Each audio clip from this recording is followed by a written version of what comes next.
who you have been pleased to call to the performance of important trust in this republic, let your blessings descend upon us here assembled, and grant that we treat and consider all matters that shall come under our deliberation in so just and faithful a manner as to promote your honor and glory, and to advance the peace, prosperity, and welfare of our country and of those whose interests you have committed to our charge.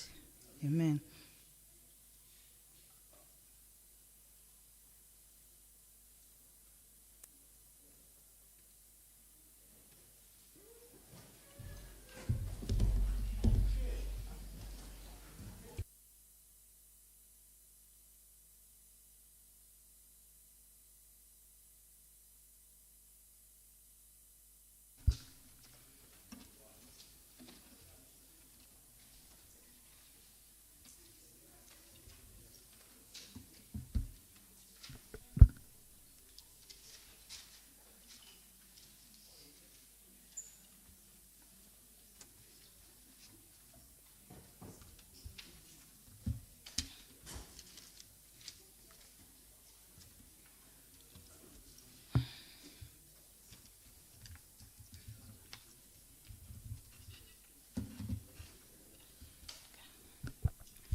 Good afternoon, honorable members.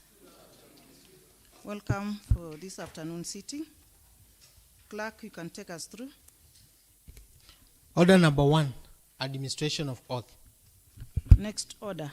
Order number 2, communication from the chair. Next order. Order number 3, messages.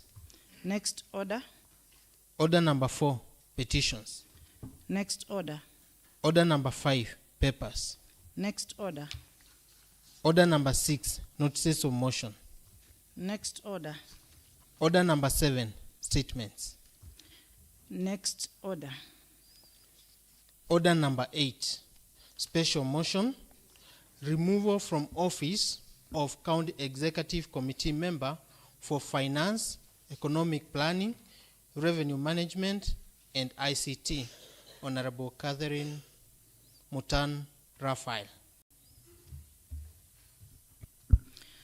At this point, I'd like to invite Honorable Peter Kilonzo, member of the County Assembly, Mbuyuni Ward, to come forward and take us through that motion. Honorable PK.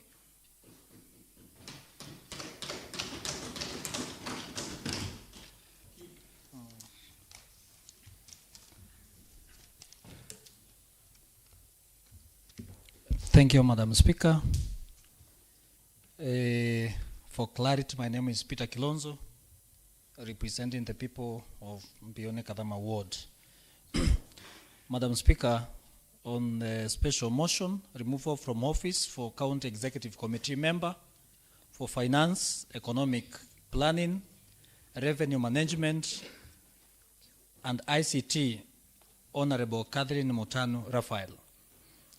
Honorable Speaker, that aware that Article 185 of the Constitution of Kenya vests the County Assembly with the responsibility of exercising oversight over the County Executive Committee member and all the County Executive organs.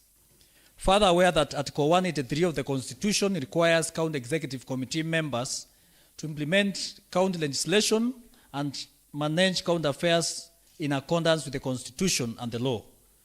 Recalling that Article 201 of the Constitution sets out principles of public finance, including openness, accountability, and the prudent use of resources, and that the county governments are required to maintain fiscal responsibility and ensure equitable development and avoid wasteful expenditures. Further noting that Article 226, sub-Article 2 of the Constitution, holds accounting officers personally accountable for the management of public finances, and that the CCM Finance, as the custodian of the county financial management, bears direct responsibility for compliance with the fiscal laws and regulations. Recognizing that Chapter 6 of the Constitution and the Leadership and Integrity Act demand that the public officers exercise authority in manner that upholds integrity, transparency, and accountability. Noting that Section 40 of the County Governments Act 2012 empowers the County Assembly to remove a County Executive Committee member on the grounds including A, gross violation of the Constitution or any other law, B, incompetence, C, abuse of office, D, gross misconduct, or E, if convicted of an offense punishable by imprisonment for at least 6 months. Further aware that the Standing Order 62 of the County Assembly of Machakos Standing Orders provides for the procedure for removal from office of the County Executive Committee. Honorable Speaker, I wish to move the motion that the pursuant to Section 40, subsection 2 of the County Government Act 2012, this Assembly resolves that His Excellency the Governor of Machakos, Honorable Wavinya Ndeti, dismisses from office the County Executive Committee member responsible for finance, economic planning, and revenue management, Honorable Catherine Mutan Raphael, on the following grounds. 1, gross violation of the Constitution or any other laws. This ground is supported as follows. Non-compliance with the law on fiscal responsibility, that is wage bill. Honorable Speaker, Article 201, Sub-Article D of the Constitution provides for responsible and prudent use of public resources. Further, Article 226, Sub-Article 2, holds accounting officers accountable for financial management in their respective entities. Additionally, Sections 107, 107A of the Public Finance Management Act 2012 requires county governments to maintain a sustainable wage bill and fiscal discipline. Regulation 25, Sub-Article 1, Subsection B of the Public Finance Management County Government Regulations 2015, Laws of Kenya, county government spending on personal emoluments to not more than 35% of the county government's total revenue. The CCM has failed to effectively manage the county wage bill, resulting to very high expenditure on wage bill beyond sustainable levels, contrary to the above fiscal responsibility principles, and whose effect constrains development projects and essential services. Through a letter from the Controller of Budget, reference COB, Machakos, stroke 002, stroke 213, into bracket 19, dated 17th June 2026, addressed to the CCM, Honorable Catherine Mutan Raphael, on advisory on the funding of the county wage bill and submission of the supplementary budget, the Controller of Budget confirmed that there was no budgetary allocation to support wage bill gap, hence the office was unable to approve the requested wage expenditure as requested by the CCM.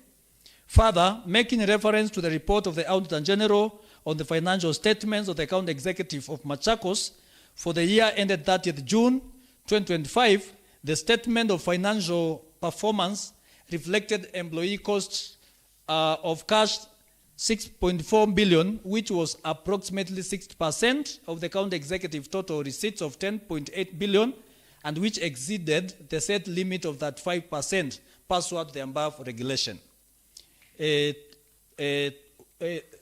Ground 2, on support of gross violation, implementation of valuation role without a valid County Finance Act. Honorable Speaker, Article 209 and 210 Sub-Article 1 require taxes and charges to be imposed only through legislation. The CCM enforced valuation role and demanded revised rates without a valid County Finance Act authorizing them. This act of CCM contravenes Section 7 of the National Rating Act 2024, which imposes a duty on county governments to levy property rates strictly in accordance with the Act and applicable county legislation, hence undermining the Assembly legislative authority. 3, failure to release funds to the County Assembly despite exchequer releases. Honorable Speaker, despite receiving exchequer releases from National Treasury, the CCM deliberately withheld funds appropriated to County Assembly. This act of CCM has frustrated the Assembly independence and oversight mandate under Article 185. The existing judicial precedents affirm that assemblies are entitled to timely disbursement of appropriated funds. 4, failure to manage county pending bills. Honorable Speaker, the report on budget review and outlook paper, financial year 2024-2025, records from Machakos County pending bills of 5.5 billion, indicating failure to establish mechanism for settlement of the said bills. The National Treasury circulars require verification and clearance of pending bills, which the CCM ignored, and that the accumulation of these bills has exposed the account to litigation, interest charges, and disrupted service delivery. This violating Article 201 on principles of prudent financial management and other relevant statutory provisions. Ground 2, abuse of office. Honorable Speaker, this ground is supported by the following grounds. 1, granting revenue waivers without approval of the County Assembly.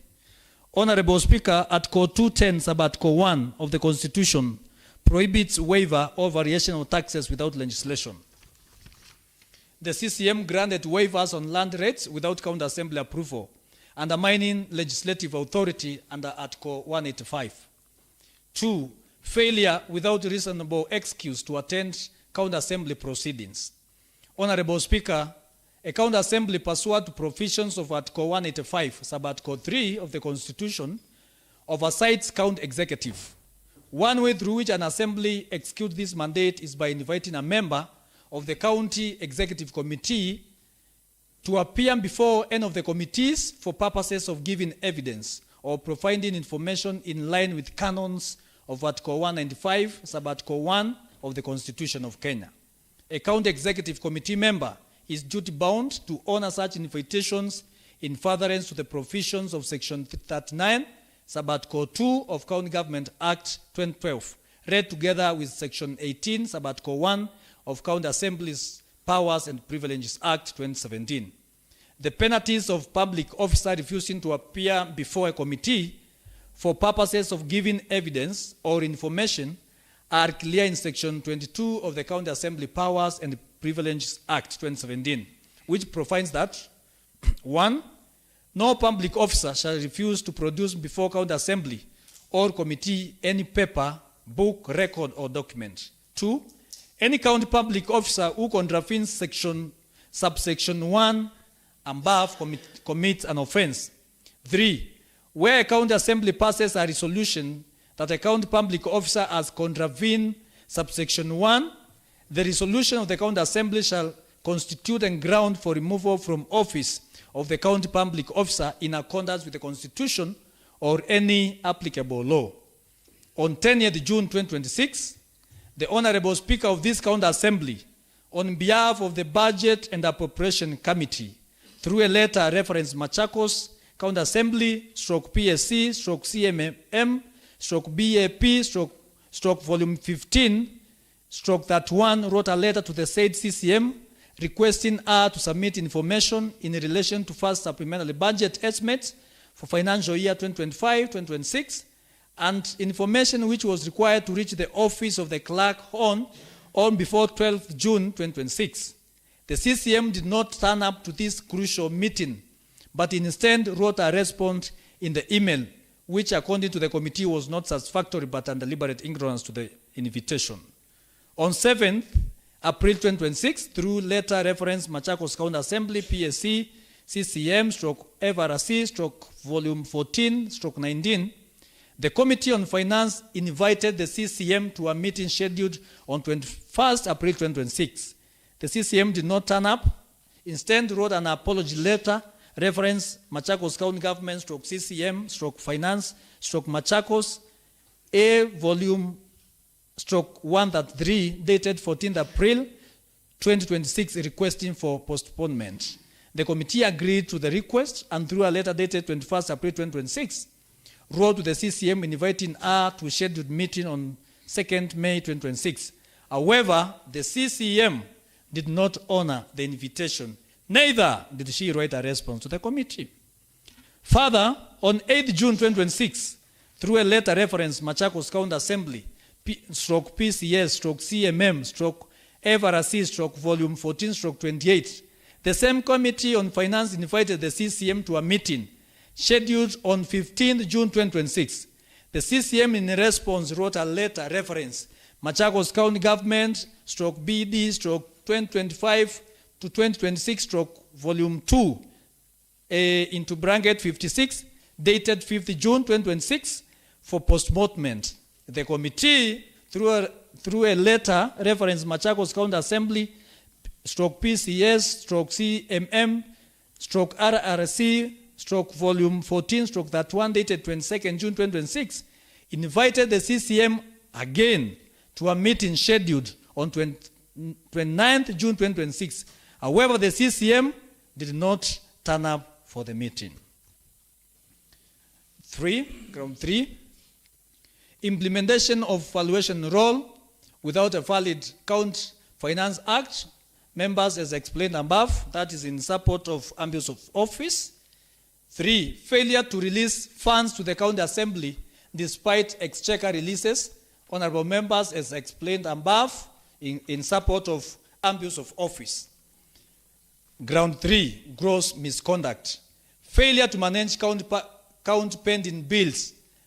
Members, as explained above, in support of gross misconduct. Ground 4, incompetence. Non-compliance with the law on fiscal responsibility on matters of wage bill. Members, as explained above.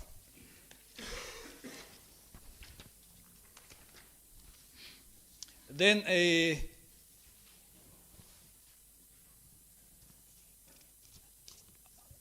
so members, as we have said that on matter of incompetence, non-compliance with the law on fiscal responsibility, I have said that as explained above. Then if you go through it, this action by CCM amounts to incompetence. Then we have ground 2 on support of incompetence, failure to manage count bills. Members, as explained above, this action by the CCM amounts to incompetence. Ground 3 in support of incompetence, again, failure without reasonable cause to attend County Assembly proceedings. Members, we have heard, as explained above. This action by the CCM amounts to incompetence. Members.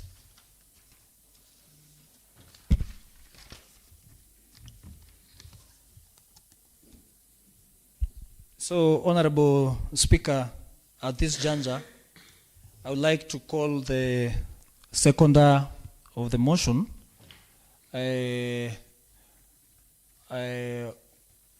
Honorable Ngunga, to second the motion. Thank you, Honorable PK. Thank you, Madam Speaker.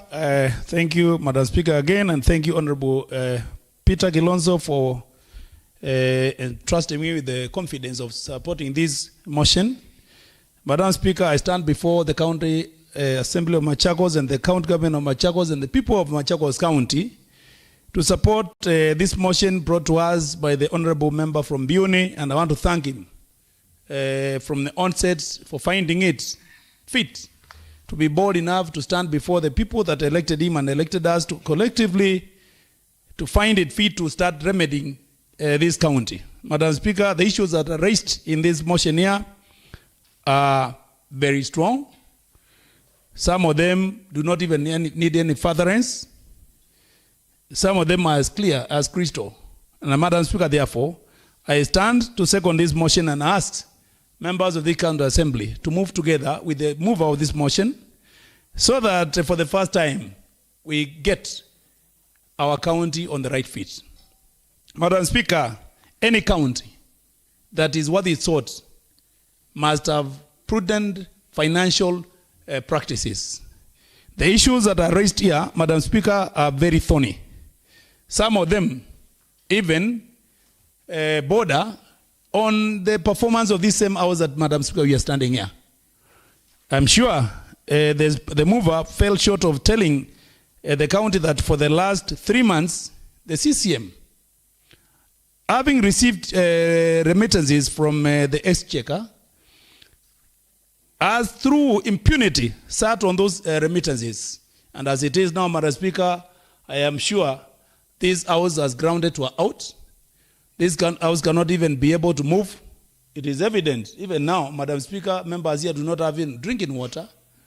This house has grounded to our health because we do not have remittances, and this CCM has impunely sat on this. And so, Madam Speaker, I will be asking members here to go with the mover and have this CCM removed from office on that ground. Secondly, Madam Speaker, when you look at the matter that we were canvassing this morning about wage bill, there has been a lot of issues that have been unexplained, bordering on misuse of office, one of it being a passive employment of employees, ranging from the ward administrators, village administrators of that, whatever nature. And this has put the Machakos County government in a pathetic situation in terms of a management of affairs. When you talk about a wage bill that is 60 to 30, 60 to 40, that is abnormal.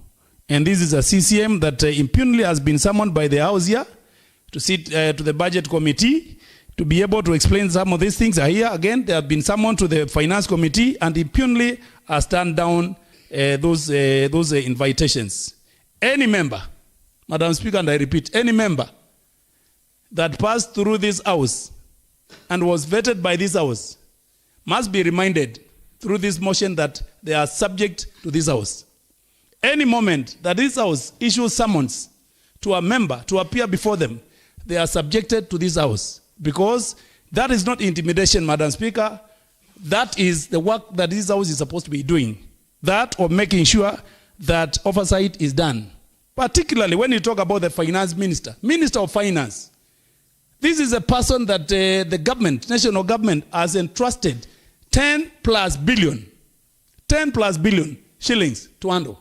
And if therefore that is it, Madam Speaker, on behalf of the almost 1 million plus population that is here, we need somebody that is competent to be able to transact business on behalf of those citizens. One, Catherine Mutanu, fails short of our expectation. And therefore, Madam Speaker, I'll be asking members, based on these those allegations, that one Catherine Mutanu must go. One Catherine Mutanu must go. One Catherine Mutanu must go. This is time. This is the time that this assembly got their teeth back. Madam Speaker, we are not trying to wage any war on anybody. The truth of the matter is, let it be said in white and clear, that facts speak louder than anything else, and facts are here. I'm sure, Madam Speaker, as we move forward, a select committee will be formed, and once informed, I'm sure these facts will come to vindicate this house. Madam Speaker, I support. Thank you. Thank you. Thank you, Honorable Wunga. I now propose the question that, pursuant to Section 40, subsection 2 of the County Government Act 2012, this Assembly resolves that Her Excellency the Governor of Machakos, Honorable Wavinya Ndeti, dismisses from office the County Executive Committee member responsible for finance, economic planning, and revenue management, Honorable Catherine Mutanu Raphael, on the following grounds. Gross violation of the Constitution of Kenya or any other laws. 2, abuse of office. 3, gross misconduct. And 4, incompetence. I now invite members to debate this motion. Members, the floor is yours. Honorable Maitha, Honorable Maeke, in that order. Thank you, Madam Speaker. I wouldn't wish to take much time on this matter because the grounds under which this motion has been tabled are crystal clear. And actually getting to dig deeper into the details of the reasons behind the impeachment, Madam Speaker, maybe I will be even violating further rights of the honorable members of this assembly seated here for the very obvious reasons. Madam Speaker, I just want to go to, on the issue of this gross misconduct and incompetence, and majorly, I will dwell much a lot on the incompetence aspect. Madam Speaker, history never fades. And the matter at hand touches a lot on the incompetence aspect of the CCM for finance, drawn way back from the time when she was the CCM for water. Madam Speaker, it is in record that when the said character was the Minister for Water, we have a mega scandal of the dams that has never been unearthed to date. A matter that still remains in question in Senate, which happened in a full watch, and up to date, the dams scandal has never been unearthed. It's absolutely clear, Madam Speaker, that this county lost value for money. In a full watch, this county lost its credibility even in the national outlook, because this matter was discussed before Senate, peddling and proving that we had an incompetent person in that department. The wonders never ceased from the same character, Madam Speaker. She proceeded, even while she was still in the Department of Agriculture and Water, and not agriculture, in the Department of Water and Climate Change.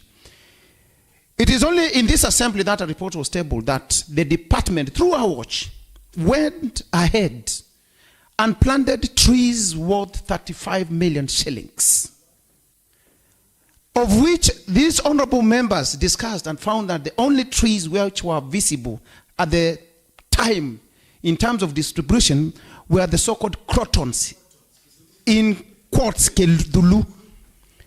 And Madam Speaker, if you come to my farm right now, I can provide a minimum of 1 million crotons free of charge, because I don't need them. Where this funny character went and tried to come around with 35 million worth of crotons, leaves a lot to deserve. That proves our incompetence. Madam Speaker, today, if you call the same character, she cannot even tell you a single piece of those crotons where they do exist. So it is clear, crystal clear, that, Madam Speaker, our incompetence, starting from the same department where she starts, went ahead and accrued interests when she became the Minister for Agriculture. Madam Speaker, while she was the Minister of Agriculture, it is at that point in time when we procured storage bags that cost 200 shillings at a cost of 5,000 shillings? 2,500 shillings. And it is evidence, madams. It is not my report.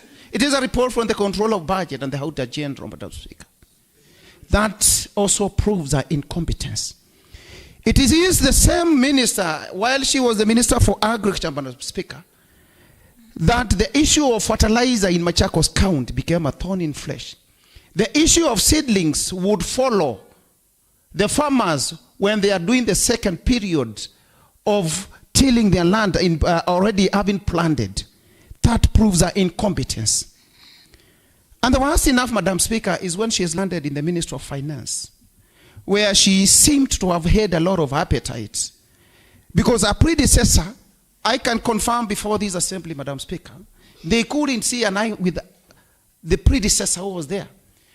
Meaning all she was doing was trying to paint her predecessor as incompetent, because anytime you even ask about all the issues of what happened when at the Ministry of Water, she will definitely tell you that it is not me who pays, it was the CCM Finance. Now that she's in the department, Madam Speaker, she has proven her incompetence beyond any reasonable doubt. And that's why the motion has landed here today. Madam Speaker, as I support this motion, the incompetence aspect of this honorable member, CCM Finance, also reminds me of one CCM member who is in record of receiving monies from the Matatu sector under the word Mashimo.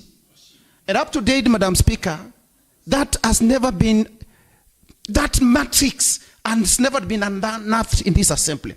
She still works scot-free. She is now a designated CCM member in another ministry. And Madam Speaker, we are still waiting to get the results of that. The level of incompetence in this county government, Madam Speaker, is really worrying. It's on another level, Madam Speaker. It is only in Machakos County Executive where you can hear of a mayor chief officer openly admitting that she received a bribe to facilitate a contractor to be paid services. She continues, Madam Speaker, even to admit that she directed the same contractor to take a certain amount of money to the governor. And she clearly admits it's a big shame, Madam Speaker. The level of incompetence in the executive side by some characters, Madam Speaker, is quite wanting. It is in the same county government where a chief officer will even stand openly and try to accuse an honorable member of this assembly who vetted her. And was enough to prove her incompetence. She is sick when invited for committee sittings. But in the afternoon, she is in public barazas accusing this assembly that incompetence is on another level and she ought to go. The incompetence levels, Madam Speaker, are on another level. She doesn't deserve even to exist anywhere within the gates of Machakos County Assembly. It was quite easy for her, Madam Speaker, even to come and speak to the honorable members, even before this matter came to be, to get to understand what is the problem. But because of our ignorance and incompetence aspect, it has been proven, and that's why the motion is here. Our character and behavior is completely assassinated. There is no reprieve for this. She must go. Thank you, Madam Speaker. Thank you, Honorable Member. Honorable Maike. Thank you very much, Madam Speaker. I'm standing to support this motion, and I want to thank the member from Mbiuni, Mheshimiwa PK, for gathering the courage and biting the bullet and facing the bull by the horns and bringing the motion on the floor of the House. It takes a lot of courage. Madam Speaker, as it has been well articulated, Madam Speaker, there is a lot of gross violation of our Constitution. Madam Speaker, we cannot have a CCM who wakes up, generates her own finance bill, directs the same money to our people without consultation, without involvement of the assembly. That shows a lot of impunity. And Madam Speaker, that shows that this CCM and is just an indication of the bigger action of the other CCMs. We've heard and we have seen CCMs, Madam Speaker, openly and blatantly even downgrade this same house that appointed them. We've met the same CCMs in meetings, and they have fought microphones with honorable members, pretending and asking who is big and who is small, Madam Speaker. And that is why they do things without consulting this house. They do things without consulting this honorable house. And Madam Speaker, for the dignity and the upholding of this house and upholding the Constitution of Kenya, we don't need to sound politically correct. And I urge even members from because the house is usually divided into the minority and the majority side, or the government and the government side. I urge you to face the reality, because some of these effects are not affecting the members from the minority side or the opposition members, if we call them alone. If it is a matter of lands rates increment, and the same breath we use even to criticize the national government, I want to see the same breath from these members.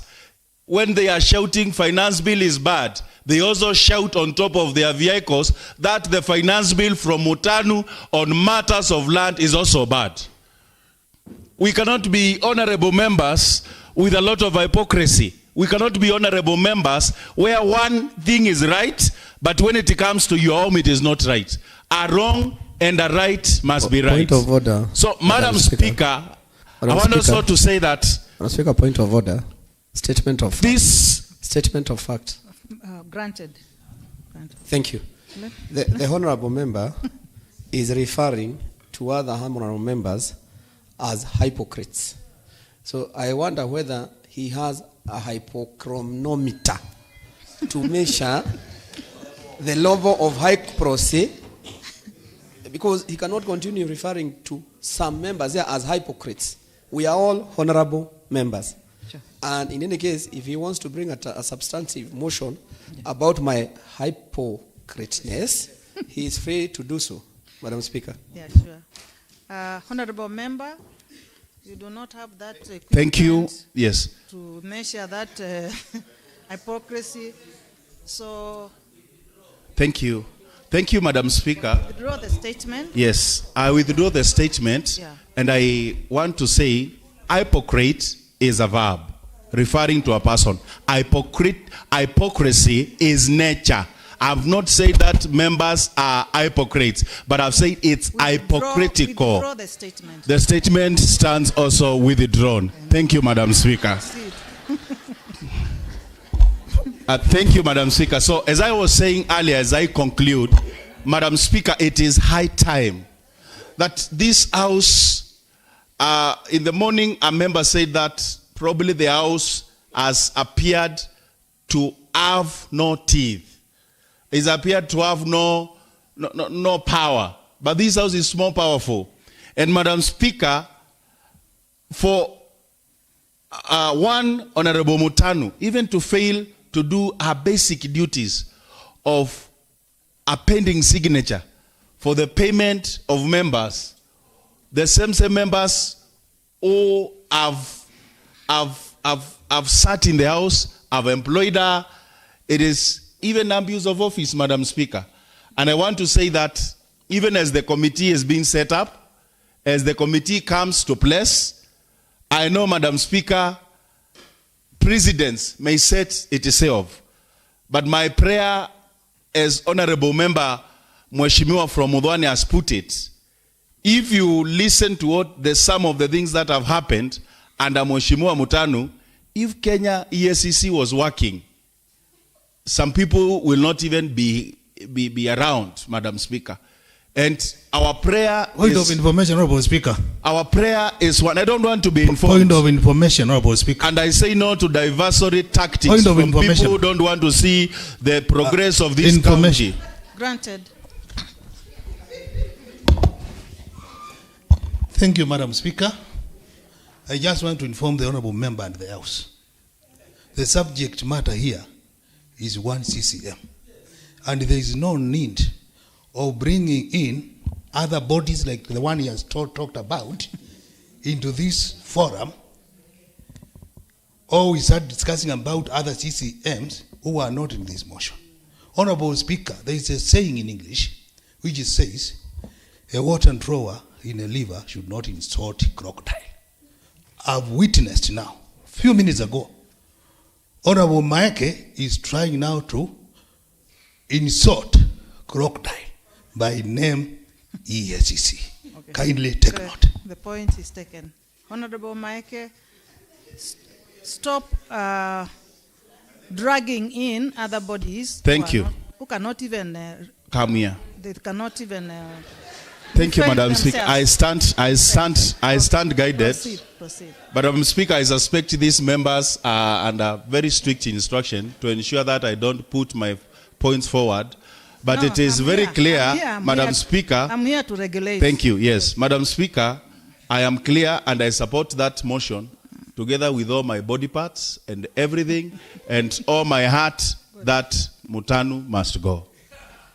Honorable Member, thank you very much, Honorable Member. Honorable Paul Wambua, Honorable Katiti, sorry, Honorable, okay, Honorable Majority Leader.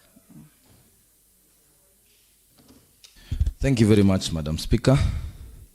Madam Speaker, I want to categorically say that I support this motion for the removal from office of the CCM Finance. But Madam Speaker, yesterday I was seated somewhere and some guys were having a discussion about the way learners are banning schools, and they came to a conclusion that the behavior of learners is as a result of the poor upbringing by the parents. Madam Speaker, I want to say that the behavior of this CCM and other CCMs probably is as a result of poor upbringing by the assembly, one, and secondly, by their immediate bosses. Madam Speaker, why I say that they are a result of poor upbringing, it all starts with how we vet members of the executive committee in this assembly, Madam Speaker. It all depends on the quality that is brought for vetting by the appointing authority, Madam Speaker. Garbage in, garbage out, Madam Speaker. This specific CCM was in the water docket when we had the dam saga.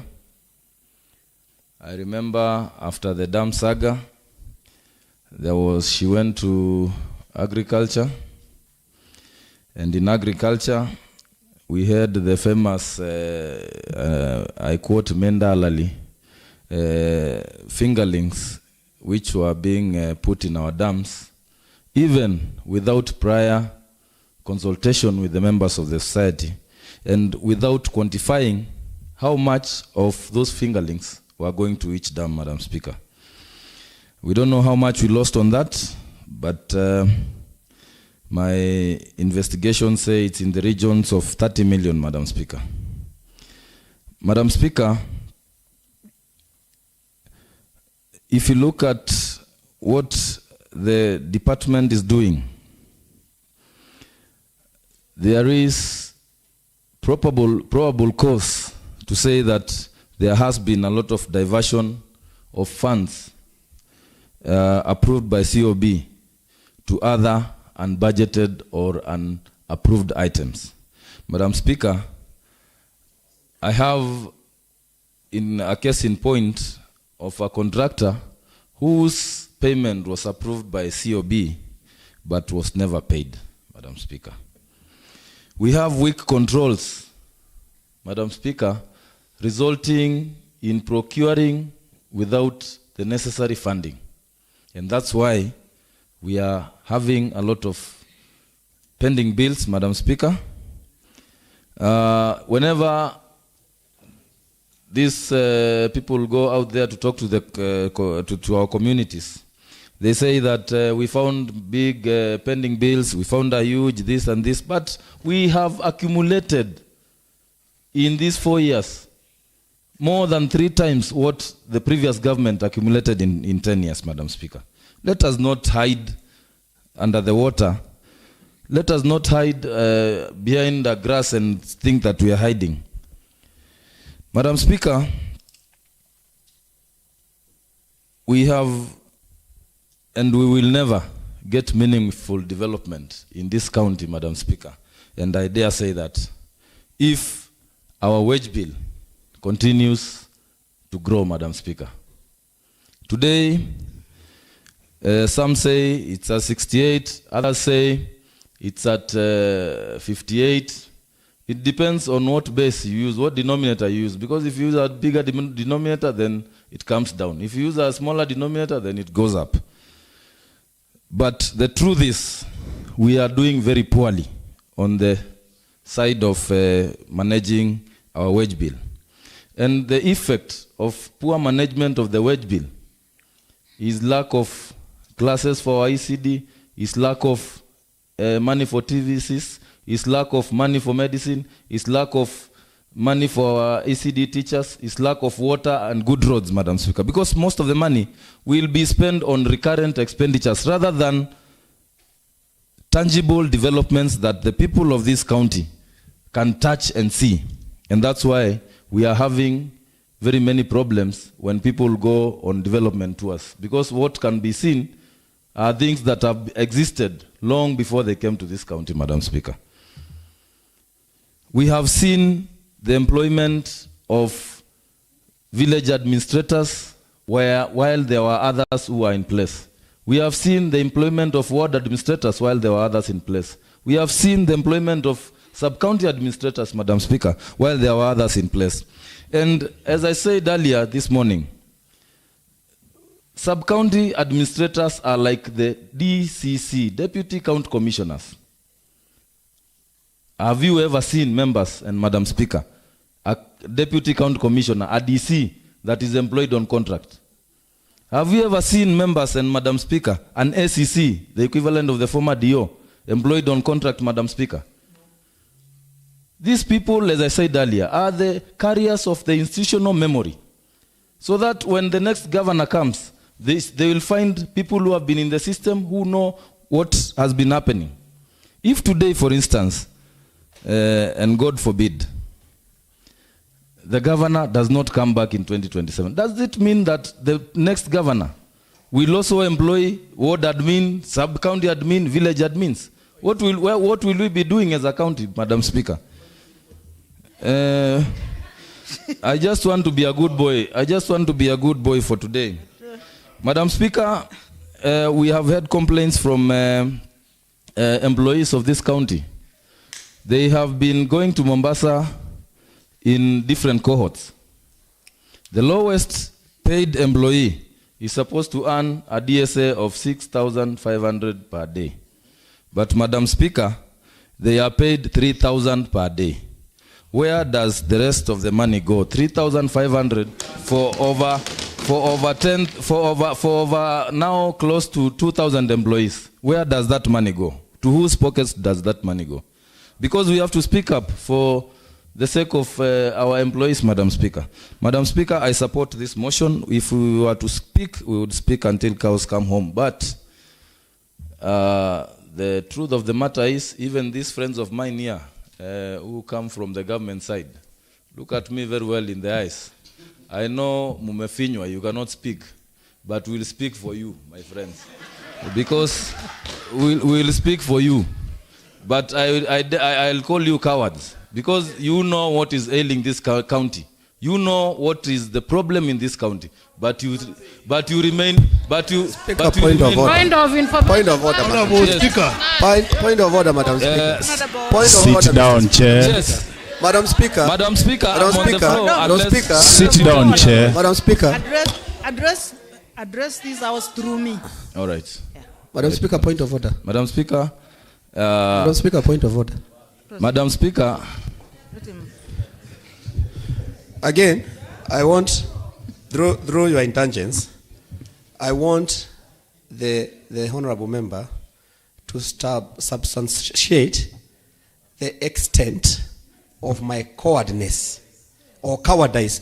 Asante mwalimu wa Kiingereza.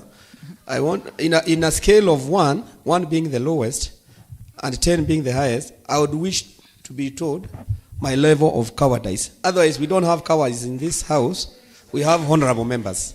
Even if we are even if this motion is very sensitive, at least let's keep the dignity of this house intact. Thank you, Madam Speaker. Honorable Paul Wambua. No. I don't want him to be informed. Honorable Paul Wambua, come. What I suggest is that the member withdraws the statement. Thank you, Madam Speaker. I will withdraw, but before I withdraw, I want those members who just stood when I was speaking to raise their hands and contribute to this motion, not standing or making noise when people are. That is what I'm calling that word which I've said. And if the majority leader wants me to gauge some of you. Some of you are below 1. They are 0.40. So, Madam Speaker, I support the motion. Thank you. I am the one who is guiding. Have you withdrawn the statement? I didn't hear. Come and repeat. Madam Speaker, I withdraw. Thank you. Thank you. Members, Point of let's order, keep Madam Speaker. Decorum here. Let me address the House. Let's speak with decorum. Yes. Let's address each other well. If you want to address this House, you have to address it through the Speaker. Yes. And I'm here, I'll guide. Point of order, Madam Speaker. Proceed, Honorable Kavyu. Madam Speaker, it's also good that you have asked the member to withdraw the statement. But Madam Speaker, there is also another noisemaker who is telling people shame on you without even your permission. Madam Speaker, I will encourage, if somebody has something substantial to tell the House, let them contribute through you and stop shouting like this is a marketplace. Honorable Chair should stop shouting. I think this is the second time. Yes, it's shouting like in a market baraza. Language. Are you listening to me? Last week, I told you the same thing. Did I? Using parliamentary language. Now you can't ask me questions. Point of order, Madam Speaker. Point of order, Madam Speaker. What I am telling you is that this Point is of the order. second time I am, just leave me, that you cannot be shouting across the room, telling members shame on you, okay? Last week you were shouting when another member was talking, and I told you that's not parliamentary language. Seems that you didn't hear. I'm giving you the last warning. If you do something like that again, I'm going to throw you out for 6 months for misconduct. Be warned. Let's proceed with the debate. Honorable Majority Leader. I'm sorry. Okay, all right. Madam Speaker, I know my words sometimes are not very popular, but I think I am one among other people who are not supporting this motion. It should go on record that I'm not supporting this motion for the removal of office of CECM for finance, economic planning, and revenue collection. One, Honorable Catherine Mutano Raphael. Madam Speaker, I believe, before we arrived into tabling the motion, we have several avenues and platform to further consult and, discuss the issues raised on the motion, and if necessary, the motion is the right resort, so be it. Number two, Madam Speaker, I want to plead with this House that, according to the move of the House, these are only grounds, or the English language, the other name for grounds, these are allegations. Since they are allegations, Madam Speaker, I seek your indulgence. Would this House, the way it's constituted, be able to ventilate on these grounds or this allegation and come out with an answer?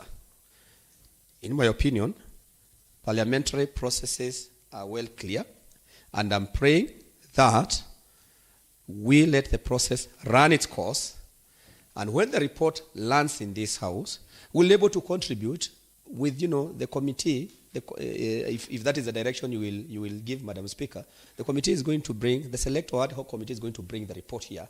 Now, with recommendations, not allegations or grounds. Madam Speaker. And then at that point, let the member finish. At that point, Madam Speaker, let the member finish. We'll be able to interrogate the report with facts. But as of now, these are just grounds, they are allegations, and I know you are a lawyer of great repute, that even if I want to quote today and I put my allegation, I am given a judicial process on how to prove my allegation, and a judgment is rendered.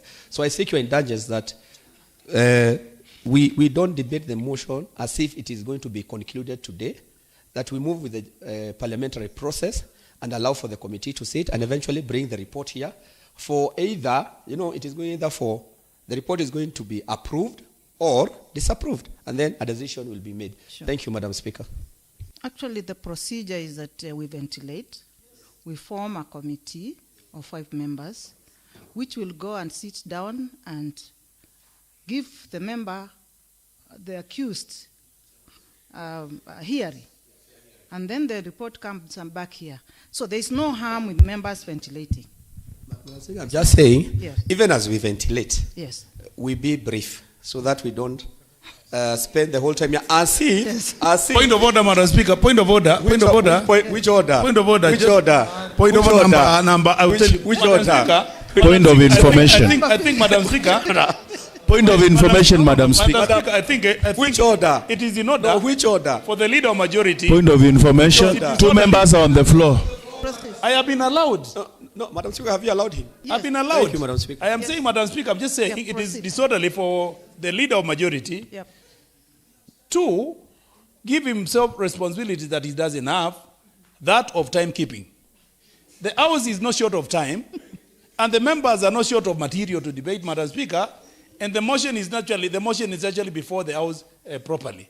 So, Majority Leader, allow the members who are here because they represent their people, let them be known where they are today through the airtime that has been accorded to them by PK, Honorable from Mbiune, and then, of course, what you are saying will eventually come to the House. Otherwise, Madam Speaker, I plead, this is a very important motion. And when majority you say, let members, we cannot converse about wage bill. What is there to be said about wage bill? What is there to be said, Mheshimiwa majority? You know, it is either this or that. There's nothing to converse here. And again, the mover of the motion has said before us here that there was already time to have reached him. But this is already water under the bridge. Thank you, Madam Speaker. Thank you, honorable members. Honorable Katiti was to go. Honorable Minority, Honorable Joanna, Honorable Ndawa, Honorable Mulinge. In that order. Thank you, Madam Speaker, for giving me that opportunity to ventilate on this matter that has been brought up by Mheshimiwa PK from Buni.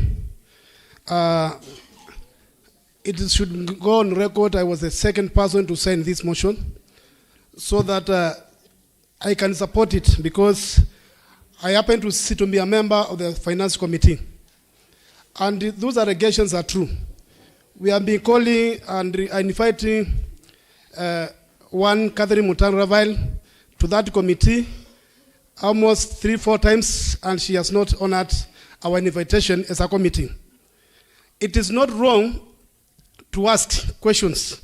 It's our role as an assembly to ventilate and ask questions that are so grave and that needs clarification from the CCM. For example, there is a proposal allocation that we wanted to have clarification on, about 126.9 million. That was to facilitate the implementation of the county revenue automation system. Yet, you remember last year, we were here with the former CCM Finance, and there was that debate that 2023, we had requested us as a committee to allocate 100 million for the purchase of the system.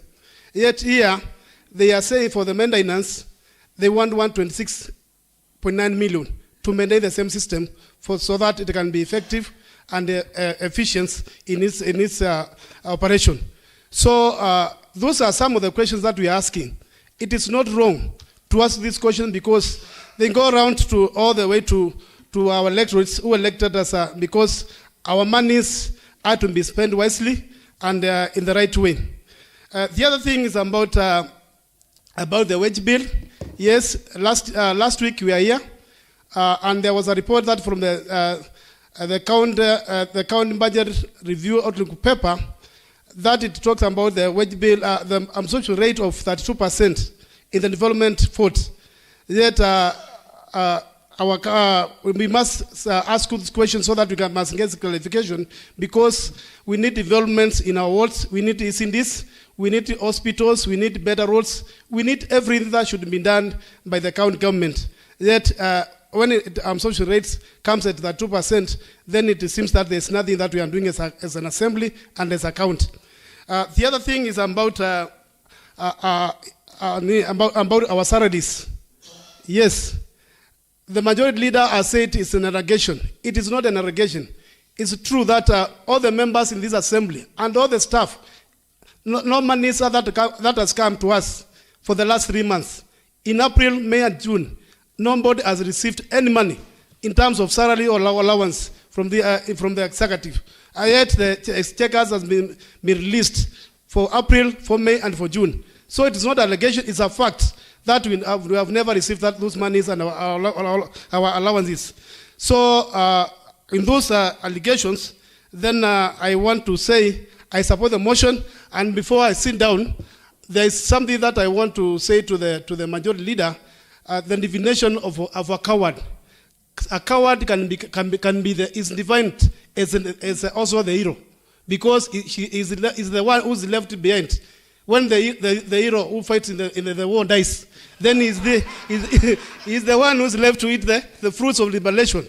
So don't be agitated. Where is Catherine Chair? I don't know where she is. But all the same, let us, I support what the motion, and I'm waiting for that time when we'll debate it the way it should be, because Catherine Mutan has to go. Thank you, Madam Speaker. Thank you, Honorable Member. Honorable Minority Leader. Thank you, Madam Speaker. I support the motion. Madam Speaker, I'm surprised that people are still trying to call these allegations, but I was going through the motion and every bit of it passes the legality basis test. And Madam Speaker, what we need to understand, even if sometimes we want to defend the government, there are things that do not have two ways about them. Madam Speaker, on the issue of valuation role, the National Rating Act 2024, from section 1 to around 7, it is very clear that the CCM Finance has a mandate to guide on the implementation of the same to ensure that public participation is done very well. Madam Speaker, you have seen the outcry from the people of Machakos that they were learning about the new rates on billboards that were being erected in every corner of this country. I happened even to meet one along Trans Nzoia Road or near, and I kept asking myself, why did we have to go and put a billboard those miles away?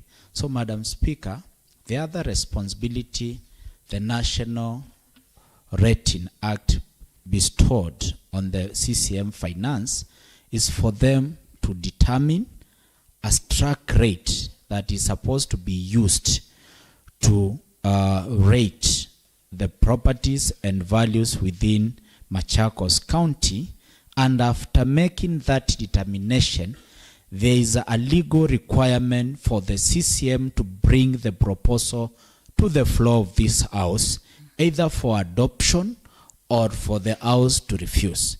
Madam Speaker, that never happened. And what was being done, I had some feedback from members of public that after there was a public outcry, somebody thought in their capacity they can go and negotiate and tell them, then if you are not willing to pay this, then let's agree we lower to this. So, Madam Speaker, unless we take action, some people will never understand what the law requires of them. Secondly, on the issue of wage bill, it is not an allegation. Unless somebody wants to say that the Auditor General Office gave a misleading information on the 58% wage bill on Machakos County, then something wrong will be happening at the office of the Auditor General. That is the real statistics that is out there. And Madam Speaker, the CCM Finance has that physical responsibility of ensuring that they advise the executive on issues to do with the wage bill, to ensure that they conform with the 35% that is prescribed by the law. That is not an allegation, it is a fact. On the issue of pending bills, the office of the same office of the controller of budget, and recently, I don't know whether it's 2 weeks or a week ago, on the floor of this house, the Committee on Budget brought to us the CBROC report that clearly indicated that our wage bill was at around 5.5 billion Kenya shillings. Madam Speaker, unless the same people want to tell us that they brought a wrong report to this house, then that information cannot amount to be an allegation.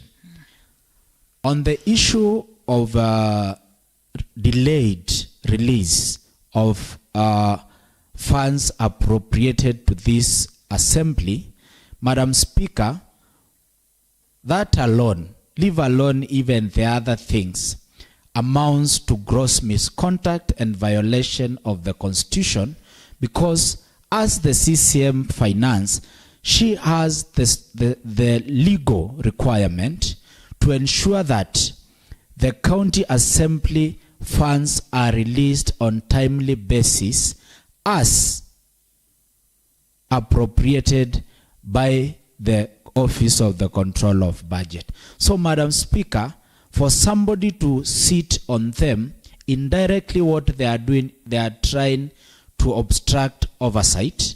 They are trying to cripple the constitutional institution of the county assembly to ensure that they conform. And Madam Speaker, I want it to go on record. Even as today we debate on the issue of the CCM Finance, I also want it to go on record to the governor of Machakos County, one and only Wavinya Ndeti.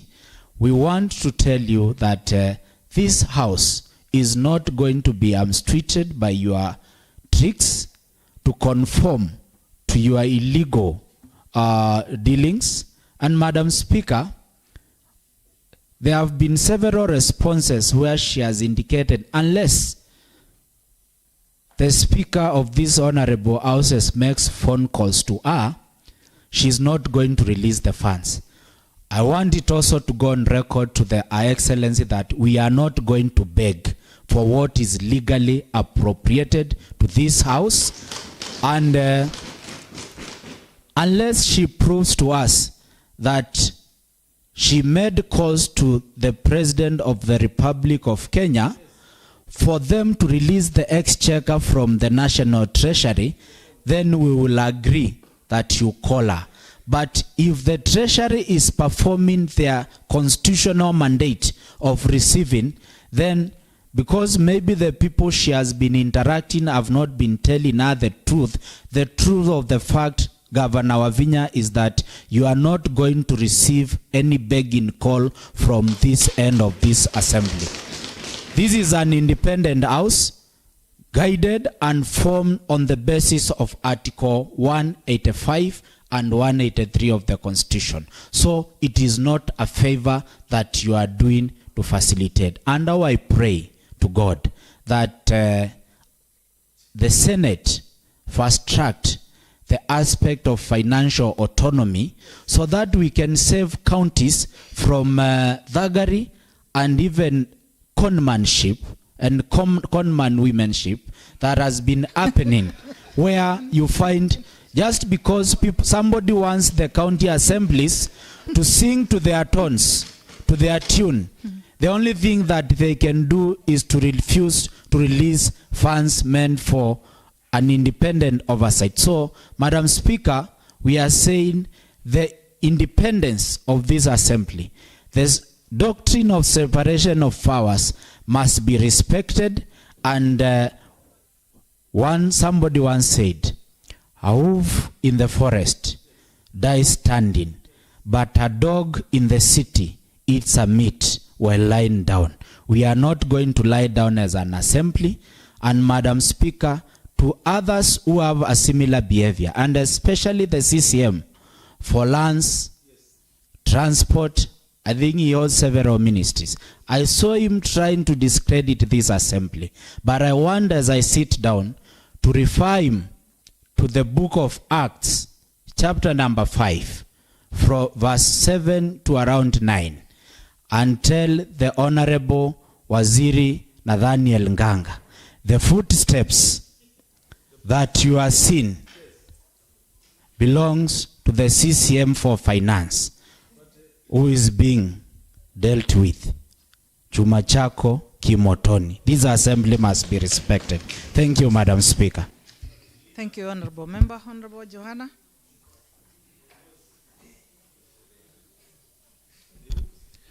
Thank you, Madam Speaker.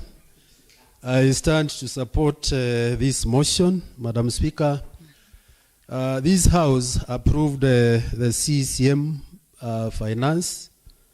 Madam Catherine Mutanu as a qualified CRE teacher, Madam Speaker.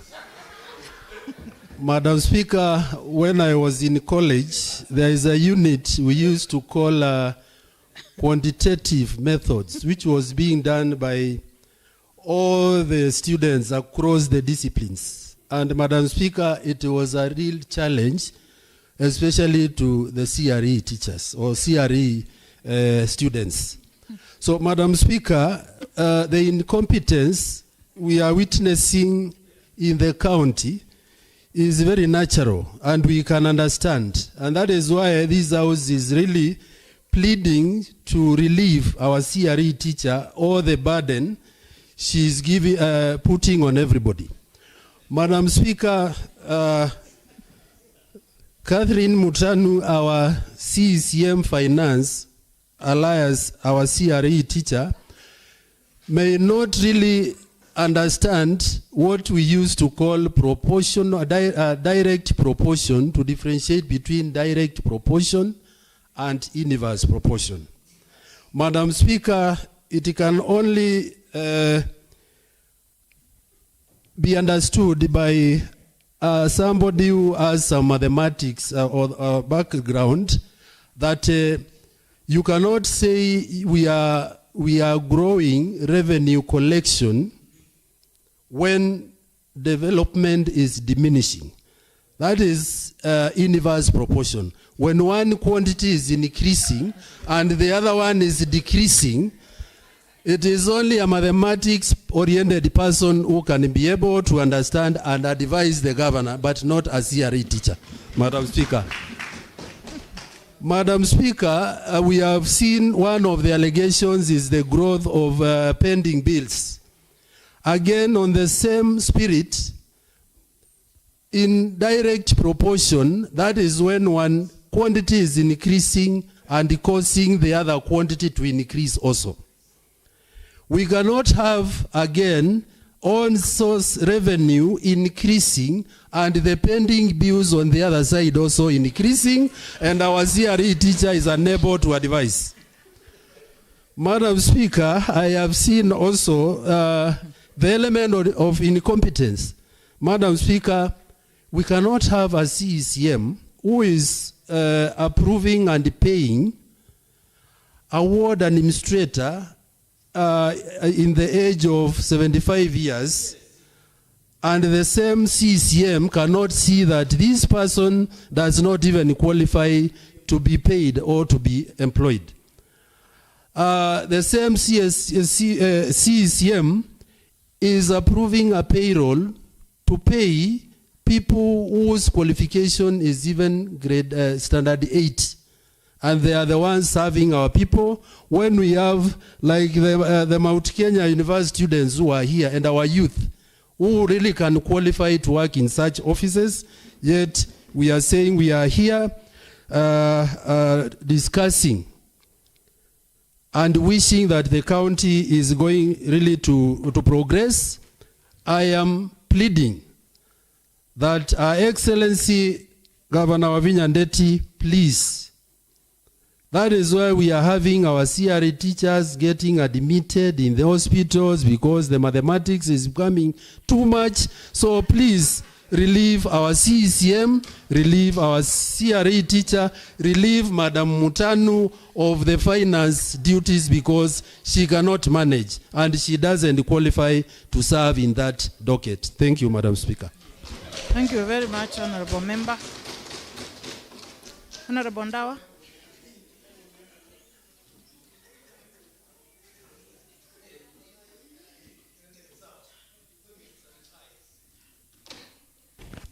Thank you, Madam Speaker.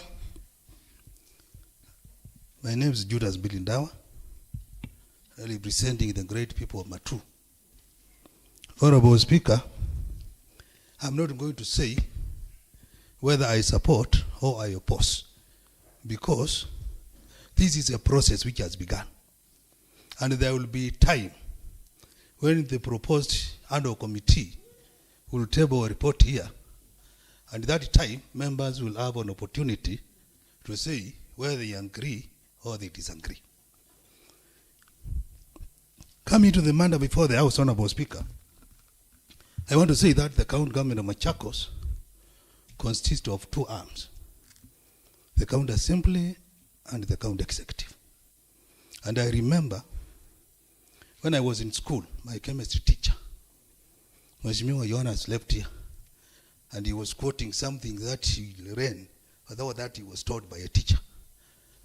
My chemistry teacher told me that the smallest particle of an element that cannot exist alone is referred to as an atom. Atom, the smallest particle of an element. And it cannot exist alone. What am I saying? I'm saying the county executive needs the assembly. And also the assembly needs the executive. Because there is what is supposed to be done by that other side, and there is what is supposed to be done by this house. So we all need to work together. Second, Honorable Speaker, the motion before this house has a lacuna that I've witnessed. In a normal practice, in all legislative houses, the motion of a removal of a particular officer from an office, before this debate starts, the speaker makes it clear that he or she is in his receipt of a motion which has been supported by at least 1/3 of the members of that particular house. Honorable Speaker, right now, we are at the middle of the motion, and whatever was supposed to be done at that level has been omitted. Honorable Speaker, they say, the wise men, you place a pot on stones after you have lit the fire. On this motion, we have placed, we have not followed that criteria. So it is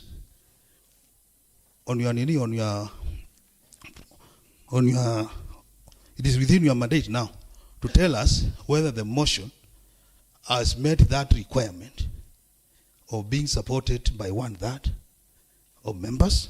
Again, Honorable Speaker. Point of order, Madam Speaker. Point of order.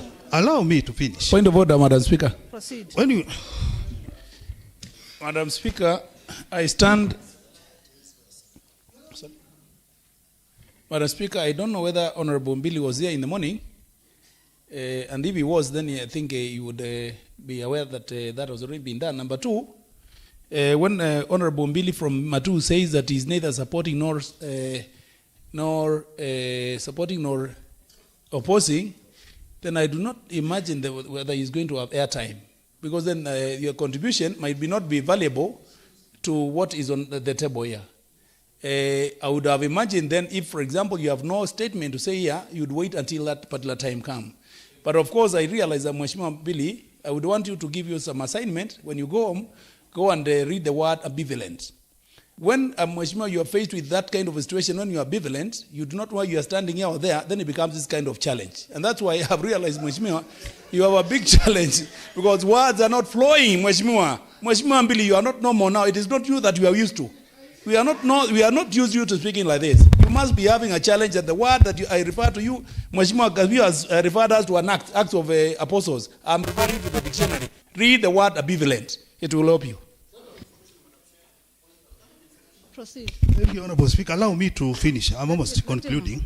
And I'm requesting you also give me protection. Some words which are being used here are trying to, and when I'm speaking this house, don't take me. Yes. Honorable Ndawa, you need to be informed.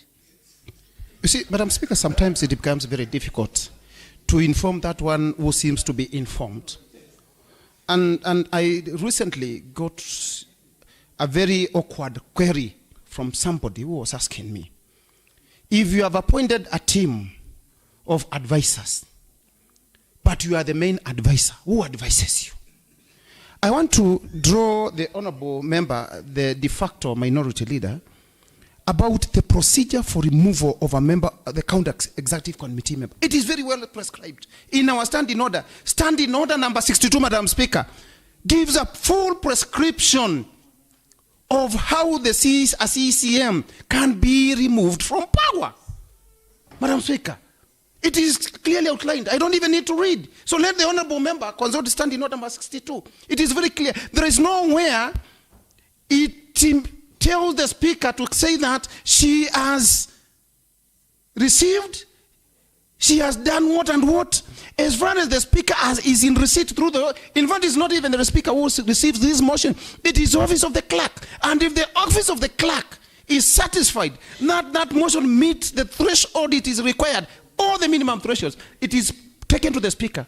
And then beyond any reasonable doubt, the speaker proceeds to take it to the House Business Committee for balloting. I think this ranking member needs to make use of these standing orders. Thank you.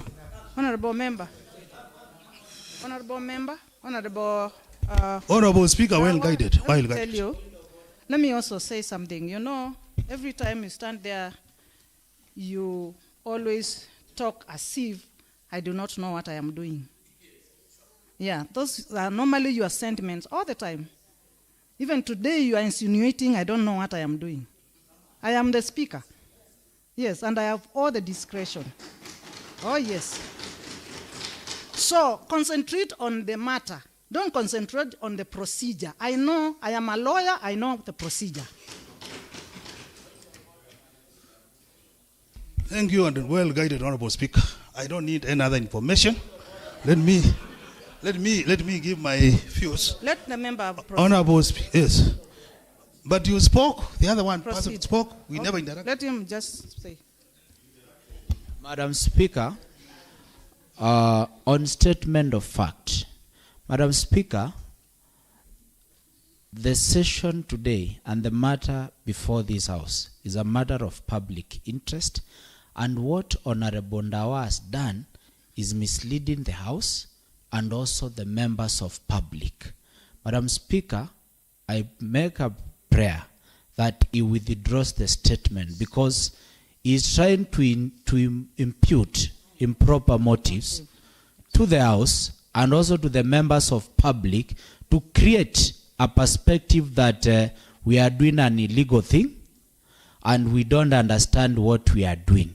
By the fact that the motion landed on this House, it means all those checks have been checked and the motion satisfied all the merit to be tabled before this House. So unless he wants either to be the speaker, and if he's interested on advising this House, there are also avenues. He can resign from being the member for MATU and apply to be a clerk on procedure for this House. Yeah, because the speaker's post is occupied. And the speaker... It is occupied. So, and he's standing while I'm still on the floor. You are a ranking member. You should not be behaving like that. So, and the fact that he said he's neither supporting or opposing, then he should have very little to say. He either supports or opposed and stop advising us on the procedure thing. Thank you. Honorable Ndawa, don't advise us on procedure issues. Go straight to the point and either support or don't support. Simple. Well guided, Madam Speaker. Number one, I know members wanted me to say what they are saying. But as honorable member representing the great people of Matu, when I'm speaking here, it is Matu people speaking. And I must speak what I think is right. On the issues concerning the procedure, I've withdrawn. Thank you. So we can proceed. Honorable Speaker, I just want to say discipline is doing the right thing, the right time, and do it correctly. And I want to say, Honorable Speaker, from the mover of the motion, the articles which are shared before this House gives the Assembly the procedure and route that they are going to use on addressing such matters. And Honorable Speaker, in law of tort, there is what we call negligence. And negligence, we are aware you are a senior lawyer, is either omission or commission. I want to say both the CCM and also the Assembly, we also have that negligence. Because the powers that were given to us by the Constitution, by the articles cited by Honorable PK, we never used those articles. Where have we been for all those years so that we can now start talking about when she was a CCM? When she was CCM, as an assembly, what have we done? So, Honorable Speaker, as we say, there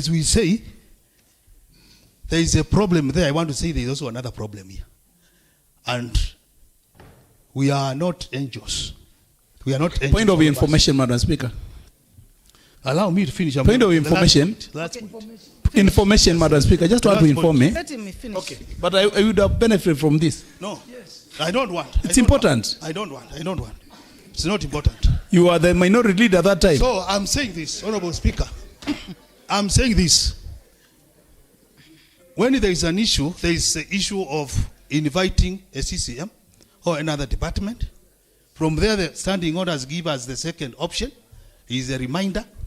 Honorable Speaker, after reminder, that option is summons. If whoever has been invited does not show up, the Speaker and the clerk of the County Assembly writes to the DPP to address that particular person. Yes. So that he or she can be brought here. But we miss that issue. We miss that route. So Honorable Speaker, I'm saying, so that I can conclude. Please. Please kindly as of now, the CCM, one Honorable Catherine Mutanu, is innocent. Until such a time, when the committee that is going to be appointed will bring a report here and the House agrees with the report. So, as we discuss the CCM, let us also remember she's a mother of kids, she's a wife of somebody, and she has a family. Honorable Ndawa. Yes, madam. That's not relevant here. Okay. Yes, please. Point of information, Madam Speaker. Last point. Point of information, Madam Speaker. Say your last point. Madam Speaker. Point of information. Last point. On the issue of wage bill. I understand very well that those who are employed on the position you are talking about are residents of Machakos and they are kids of Machakos. So when we are saying point of order, Madam Speaker. Are we saying we should point of order, people? Point of order, Madam Speaker. It is common knowledge. Let the member finish. Every government comes in with its own. I'm just being patient with you because you are ranking member. Yes. Please wind up then. Yes, I'm winding up. And this is the third word. Every government that comes in place come with its people. During Moi's era, we used to hear total men. Madam Speaker, that's a wrong position. So now. Point of order, Madam Speaker. Let's agree. Point of order, Madam Speaker. Point of order, Madam Speaker. Thank you, Honorable Member. Honorable Anastasia, whatever. Thank you, Madam Speaker, for that opportunity. I am Anastasia Mutevu from Wiper Patriotic Front, and Madam Speaker, I don't support the motion because my prayer and my plea to this house is we give dialogue space and a way, and that is my take, Madam Speaker. Thank you. Honorable Mulinge was next, then Honorable Monga. Okay? Take the shortest time, because a lot of Yes. Arguments have been put in place. Thank you, Madam Speaker. I will start thanking Honorable Kilonzo, member from Bioni, for boldness and courage to address the sins in Machakos County. Madam Speaker, God created Adam and Eve and placed them in the Garden of Eden. They were given freedom freely to interact everything that was in the farm. But because of the sin, I will tell you, but because of the sin, committing wrath, they became killed. Madam Speaker, the CCM for Finance passed on the hands of the Committee of Finance, and he was given package of responsibility he is supposed to observe when he is performing his duties. So, Madam Speaker, the Department of Finance is the heart of the county. The CCM is supposed to have internal controls of revenue, leakage of one source revenue, but it is not happening. Madam Speaker, this is the same CCM. When the report of supplementary budget was brought to this house, he was lying to us. She was lying to us. The count is in a position to collect more than 4 billion, of which in books it is sins. Madam Speaker, the internal controls I'm talking about, I went bill beyond close to around 60 when it's supposed to be 35%. Madam Speaker, the honorable members sitting in this house, they understand that sin of high wage bill. The universe of that, no development. No development, no ECD classes, no bohos. Madam Speaker, the CCM we are talking about, we gave him a very good department of water, but every member, honorable member sitting in this house, their wards, most of the boards are not functioning. This is the same CCM came up with the proposals to start charging the boards. When the former regime, our electorates, they were getting water for free. Madam Speaker, as we talk right now, the team from the department, the CCM she was, is going around doing public participations to start charging boards. It was done in my area, Kadadoni area, Kakinduni area, but these was our policies. Madam Speaker, Machakos County, if it proper controls of revenue, will be in a position to collect more than 6 billion. But it is vice versa. Reason, because of sin, because of incompetence. And Madam Speaker, that is the reason why I'm supporting this motion. Madam Speaker, last week, MACHAKOS boys, the dormitory got fire. But our department of father could not respond. I was called by the principal to assist them, but it was in vain. Reason, the truck did not have a battery. Yeah, of course, it was not in operational. The same case happened to a nearby school here, Kwandanze. Again, it was in vain. Reason, the in controls, I'm saying. When I engage the concerned people in the department, the issue is the resources allocated to us through the whisper of this department has been taken. So the inability to serve our electorates. Again, it happened at Mola. We had an accident. A man was stuck in the vehicle. But because of, again, inability, the one I'm talking about, it was vain. The department further did not respond. And the reasons they are giving, it's about this department. Madam Speaker, we have talked a lot. CCM Department of Finance, it has become a song.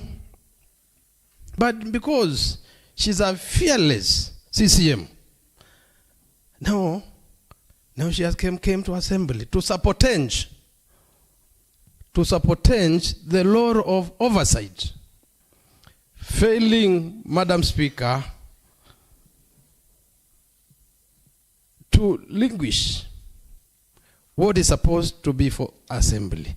Madam Speaker, the responsibility of the CCM is to do what she's supposed to do. In fact, even without taking any advice from any person, because she's supposed to be in full control.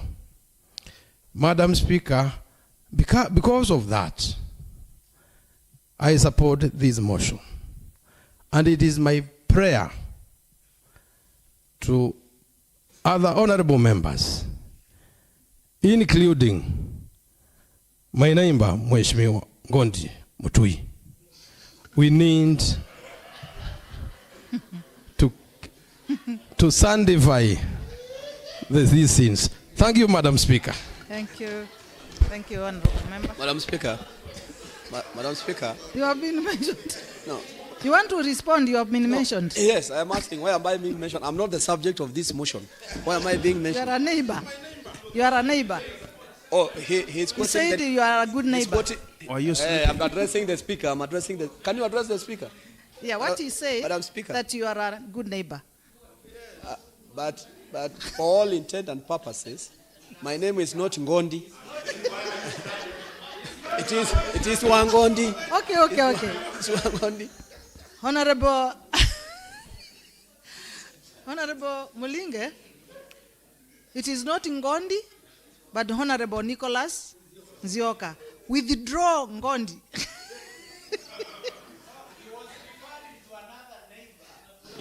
Oh, is that so? Yes. Madam Speaker, the honorable member pointed in my direction. Okay. And there are CCTV cameras. If you allow, they can be retrieved. Mind? They should be retrieved. Do you mind? No, he's a good neighbor. Okay. Then case is sorted. Case is sorted. Honorable Mwanga, I believe you can be... Madam Speaker, I'm going to take the shortest time possible.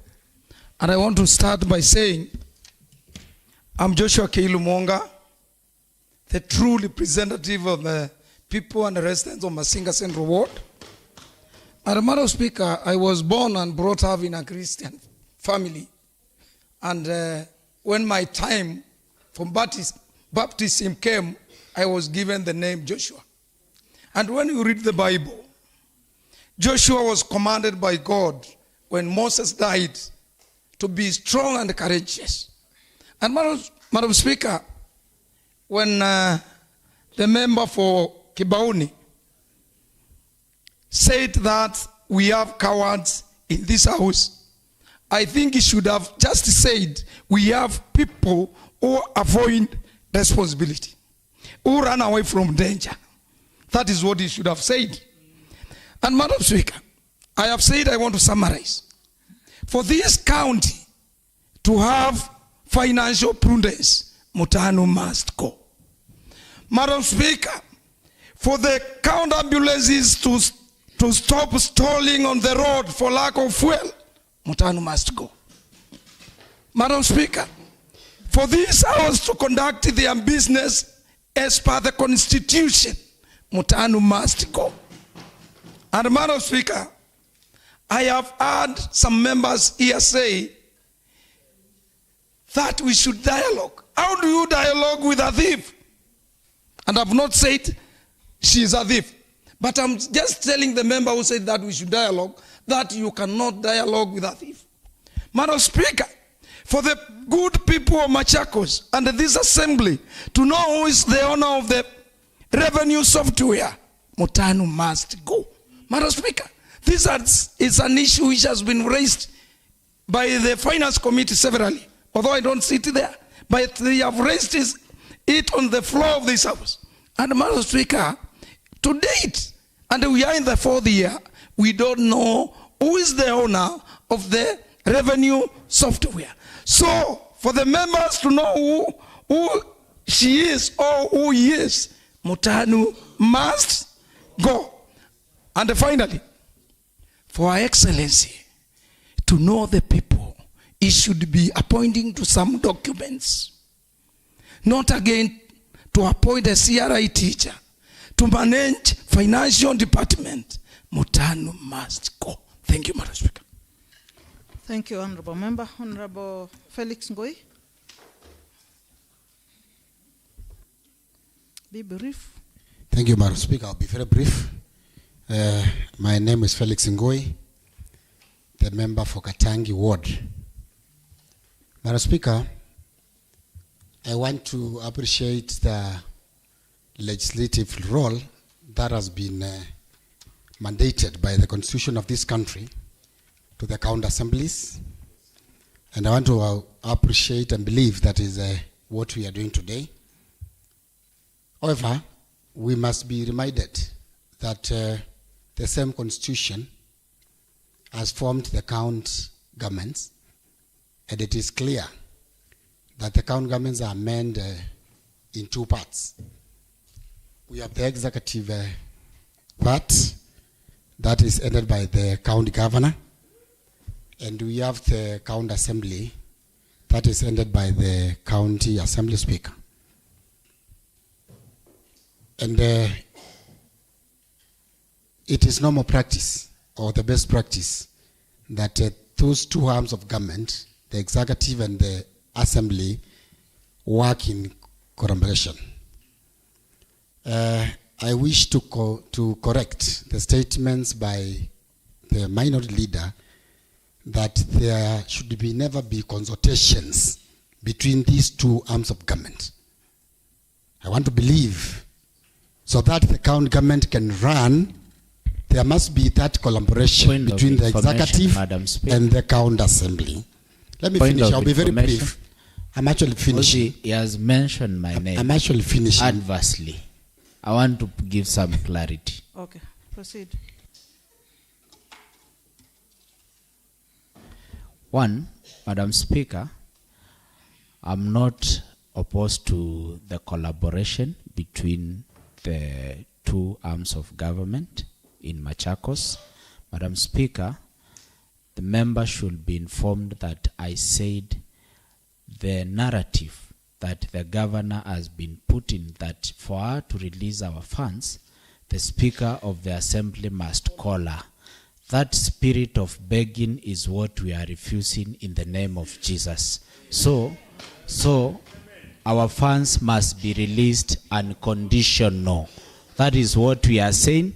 Any other levels, if there was no collaboration, honorable member, then nothing will be moving. But the fact that this assembly has consistently, not once, not twice, supported and even facilitated all the legislative requests that have come to this house, that is enough proof that we are collaborating and we are working together.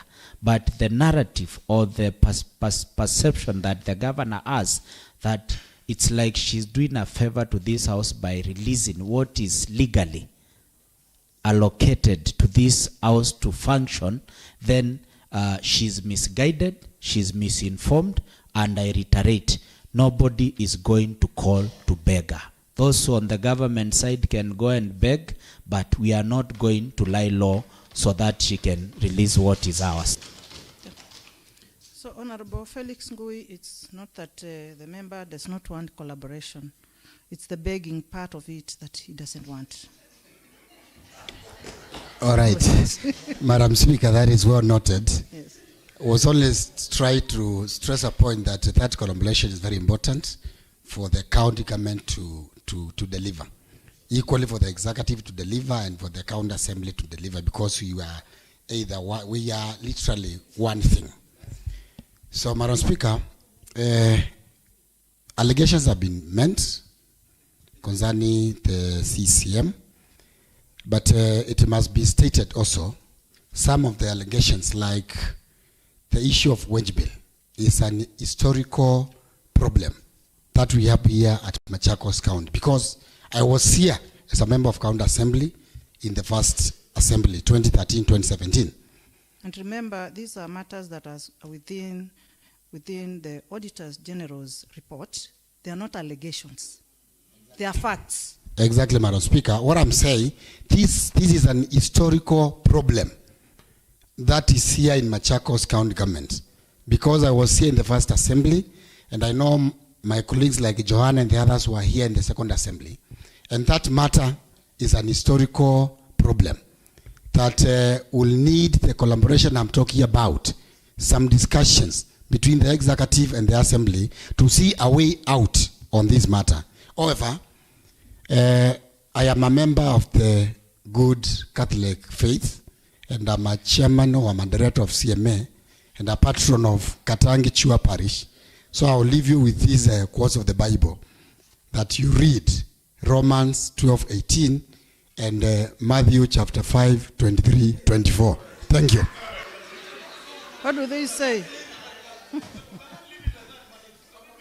What does those two verses say? Honorable, he who alleges must prove. You know, Madam Speaker, yeah, he who alleges tell that. us what Yeah. those two verses say. That parish is in Okay, Madam Speaker. Those two verses, that is Matthew 5:23 and Romans 12:18. It talks more about people who are friends, people who are born from one mother, that at any given time they are supposed to talk and, forgive each other. In fact, Matthew 5:23 tells us that if you are at the altar and you are going to give a gift to God, and you realize that you have wronged to your brother at home, yes, you are supposed to leave the gift at the altar and go back home. Point of information, Madam Speaker. On the same spirit, Madam Speaker, I also wanted to inform Honorable Katangi that when someone is drowning, that is not the right time to teach them how to swim, unfortunately. All right, members, I think we can end it there. I would like to call the mover of the motion. The mover of the motion, come forward and make your reply. Thank you, Madam Speaker, for granting me this opportunity to make a reply. I would love, first of all, thank members for deliberating on the motion. Madam Speaker, I will also want to inform honorable members that it is a cardinal principle in law that ignorance in law is not a defense. And I also want to, we distance ourselves to the fact that the responsible CCM found a balloon in the wage bill, and then she continued to do what was found there and ballooning the wage bill. What the law requires is that if you find yourself in a mistake or in a wrong, you try to correct it.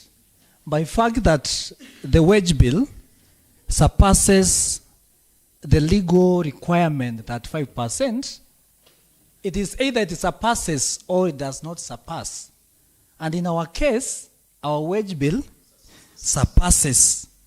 Therefore, Madam Speaker, I would also want to implore to the committee that will go and deliberate on these issues, that they make a ruling on my favor that the one CCM for finance, she has violated the law.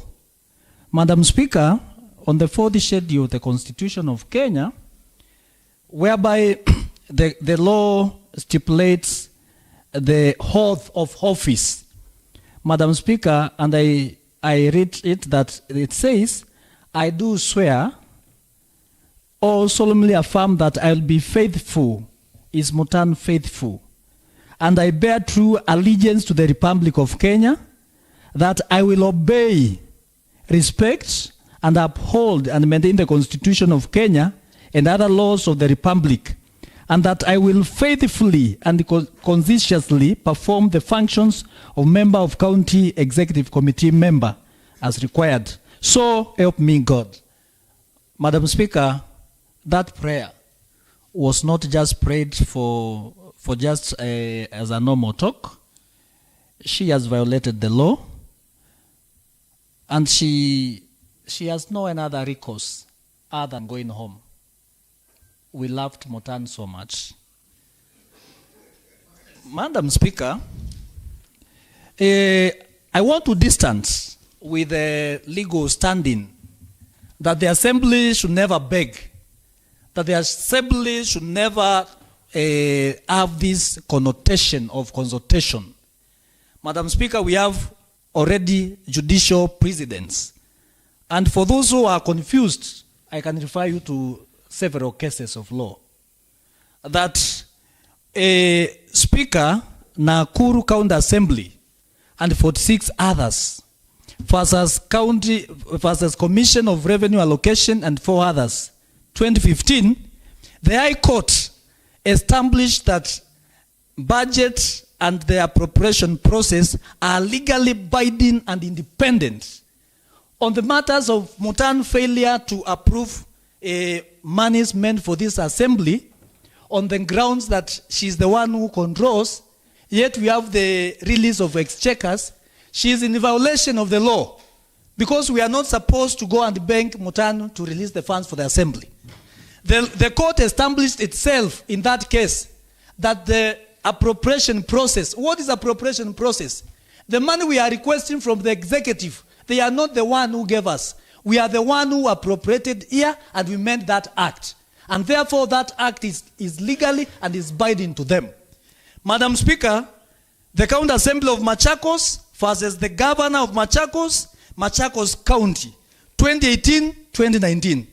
The High Court also meant a landmark ruling that no branch of executive has the authority to withhold the release of those funds. Now, members, what else do you want?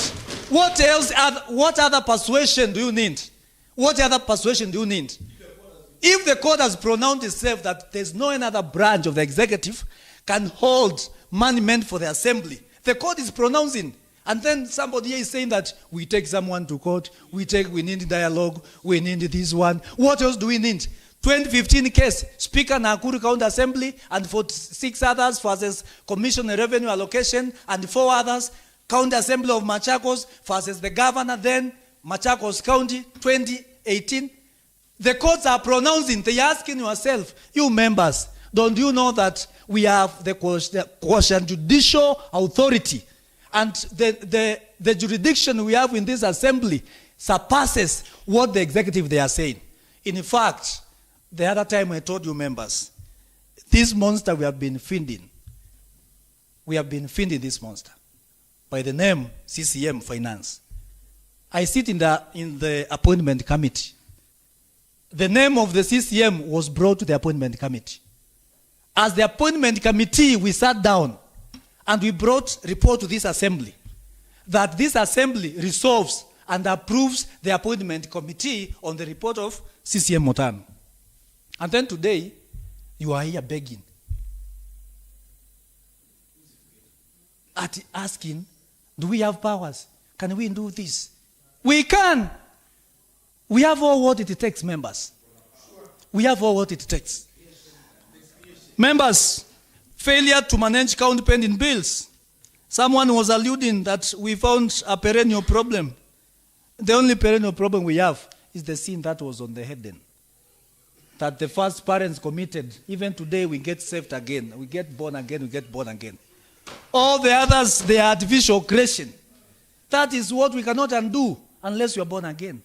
But on this matter, on pending bill, that now we are at 5.5, Madam Speaker, I was saying that, listen, members, the National Treasury circulars, those who are not listening, the National Treasury circulars require verification and clearance of pending bills. Require what? Verification, clearance of pending bills. Members, do you forget that there was a task force that was created to investigate, to know which are fake pending bills? Has that report been submitted to this assembly? It has never been supported. It has never even been reported here. Which the CCM ignored, and the accumulation of these bills has exposed the county to litigation. Members, listen here. Litigation, interest charges, and disrupted service delivery. Members, I want to refer you back. Madam Speaker, there is an established case, the Republic versus Machakos County Government. In this sense, you sue as a Republic versus Machakos County Government, ex parte, Hector K Limited. For those who are saying that we have not been involved into litigation, is that a litigation or not a litigation? Yes. Does that incur interest and charges? It is, members. And that case, even to date, it was in the High Court at Milimani. Madam Speaker, on that issue of wage bill, that the honorable member was saying that we found it at that point, the honorable member from Mutituni was trying to express the inverse direct proportional, inverse proportional, and such things. Members, you may joke and joke and joke and joke and joke. But when the wage bill increases, development decreases. When the wage bill increases, development decreases. So when we talk about that, the cards for fuel that we were talking about on the grading system, that the cards, they don't have money. It's because a lot of money has been used in management of this wage bill, members. Therefore, for that reason, Madam Speaker, Mutano must go. Madam Speaker, as I conclude, in law we say res ipsa loquitur. And I can hear minority leader is talking about political higi-haga.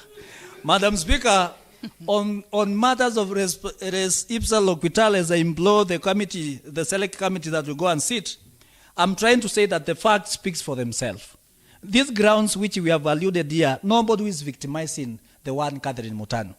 We are talking about the office she holds, not her. It's about the office she holds. The one who was saying that she is a mother, she has children, she has husband, she is grandmother. We know those things.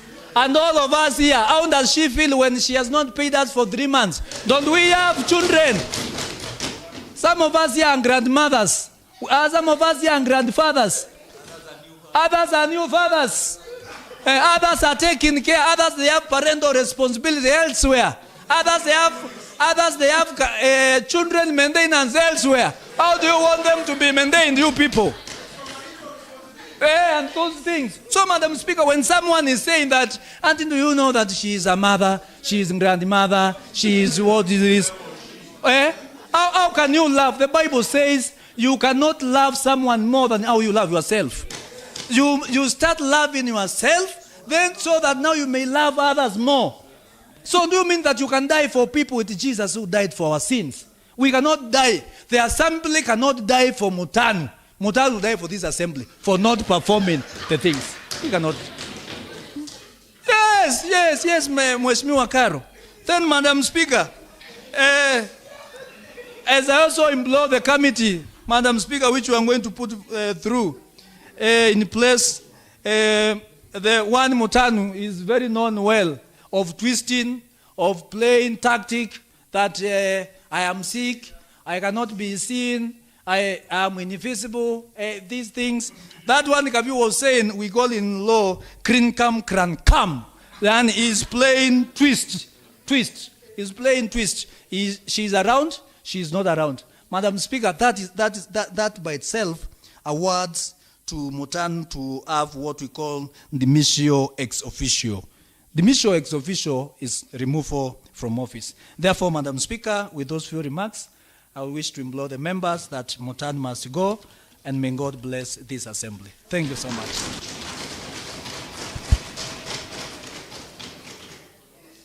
Did I hear extramarital maintenance?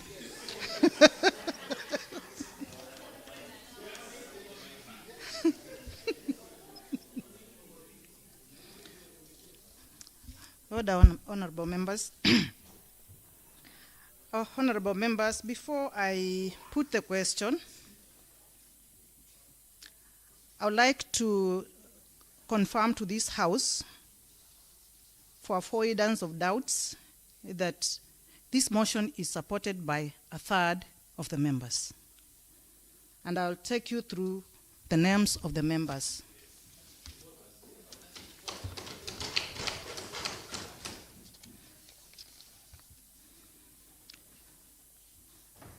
Number 1 is Honorable Peter Kilonzo, Honorable Boniface Chalo Katiti, Honorable Boniface Maeke, Honorable Paul Wambua, Honorable Dixon Kava Maundu, Honorable Johanna Munyao, Honorable Philip Ndolo, Honorable Evelyn Nzeki, Honorable Wilson Ndunda, Honorable Dominic Maida, Honorable Mutuku Caroline, Honorable Mutua Lloyd, Honorable Douglas Musioka, Honorable Alphonse Nzioka, Honorable Joseph Mulinge, Honorable Francis Ngunga, Honorable Eric Wincy, Honorable, I didn't know Wincy is an official name. I know Musembi.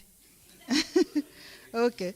Honorable Margaret Dalana, Honorable Grace Bahati, Honorable Brian Kisila, and Honorable Andilo. So those members have supported this matter, and they are more than a third even. So members, for those who think we are not procedural, we are procedural, and we exactly did what the law demands. After I put the question, we are going now to form the committee, because we have confirmed that the motion is supported by a third of the members. I now put the question that, pursuant to Section 40, subsection 2 of the County Government Act 2012, this Assembly resolves that Her Excellency the Governor of Machakos, Honorable Wavinya Ndeti, dismisses from office the County Executive Committee member responsible for finance, economic planning, and revenue management, Honorable Catherine Mutanu Raphael, on the following grounds: gross violation of the Constitution or any other laws, abuse of office, gross misconduct, and incompetence. As many are of the opinion, say ayes. Ayes. As many are of the contrary opinion, say nay. Nay. The ayes have it.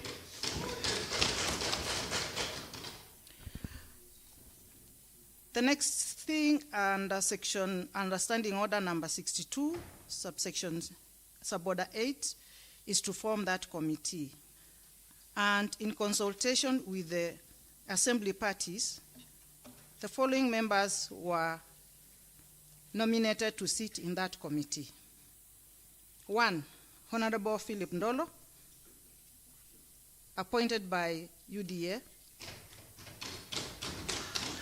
Honorable Paul Wambua, appointed by PTP.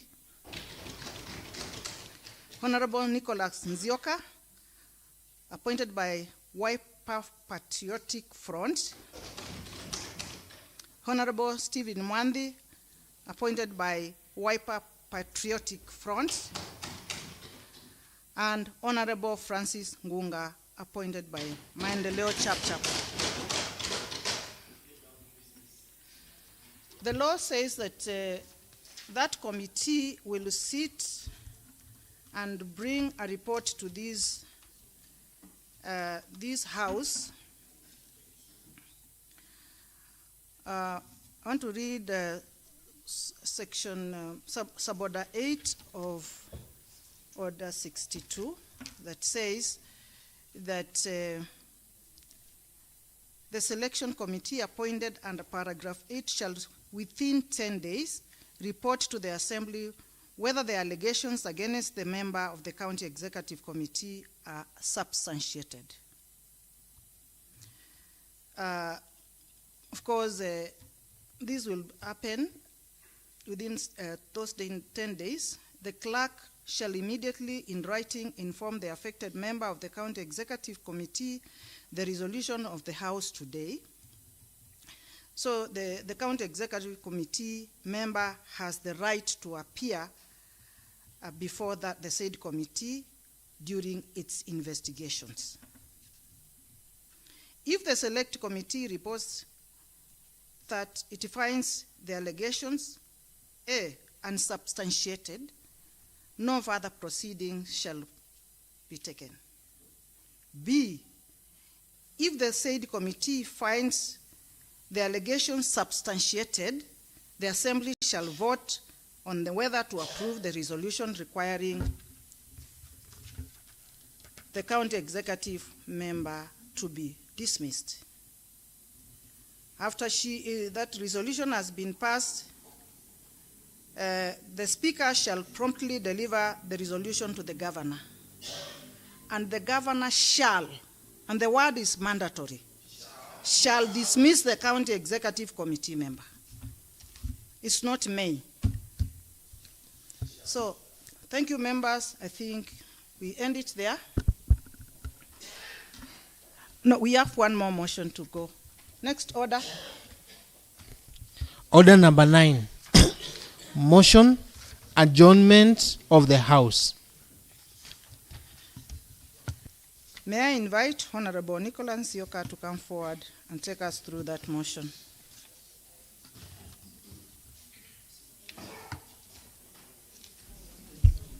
Thank you, Honorable Speaker. Madam Speaker.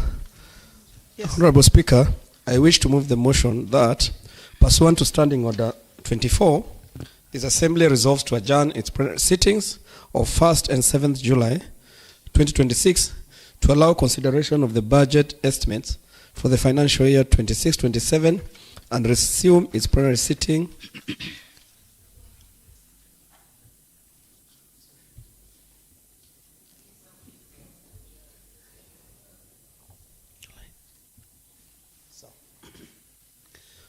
Honorable Speaker, I wish to move the motion that, pursuant to Standing Order 24, the Assembly resolved to adjourn its plenary sittings of 1st and 7th July 2026 to allow consideration of the budget estimates for the financial year 26-27 and resume its plenary sittings on Wednesday, 8th July 2026 at 10 a.m. I call upon before I call upon the leader of minority to support or to second. What has mainly necessitated the adjournment is we find out that some sectoral committees were not be able to be interrogated by the relevant committees, and for purposes of considering their input into the budget, that it is important that they appear and make their submission. So I therefore call upon the minority leader to second. Thank you, Madam Speaker. Thank you, Honorable Member. Thank you, Madam Speaker. I support the motion, and also I would like to highlight, apart from the budgetary issue, I wish also to bring to the attention that the County Assembly of Machakos is going through a financial paralysis, and most of the internal operations that are supposed to facilitate oversight, legislation, and even representation of our people is becoming near impossible because, Madam Speaker, you're aware the Assembly has no water. The basic amenities like toiletries are not there, and also increasing pressure from suppliers who supply goods to this assembly are on the assembly's neck just because somebody somewhere decided to sit on the funds that are meant for this assembly. So I support, and Madam Speaker, we want things to be expanded because if the situation continues, it might lead to a total shutdown, leave alone adjournment, if things don't turn around. Thank you, and I support. Thank you, Honorable Member. I now propose the question that pursuant to Standing Order number 24, this Assembly resolves to adjourn its plenary sittings of 1st and 7th July 2026 to allow consideration of the budget estimates for the financial year 2026-2027 and resume its plenary sittings on Wednesday, 8th July 2026 at 10 a.m. I now call upon the members to debate this motion. Honorable Ngunga, Honorable Mwanga, in that order. Thank you, Madam Speaker. I stand to support the motion that has been brought by the Leader of Majority that this House adjourns today to a later date. He has actually been particular. I think he quoted the 8th of July. But while I'm supporting Madam Speaker, I do not know whether the House will also actually be competent to see that time, because we are aware, and let the truth be said, Madam Speaker, while we also agree that we are going to adjourn so that we look at the budgetary challenges that those departments that were not able to appear before the committees, the truth of the matter, the major reason as to why we are adjourning is because we have no finances. The big question that I'm asking myself and I've been pondering is it going to be possible for us to be able to reconvene even on the 8th if those finances will not have been released?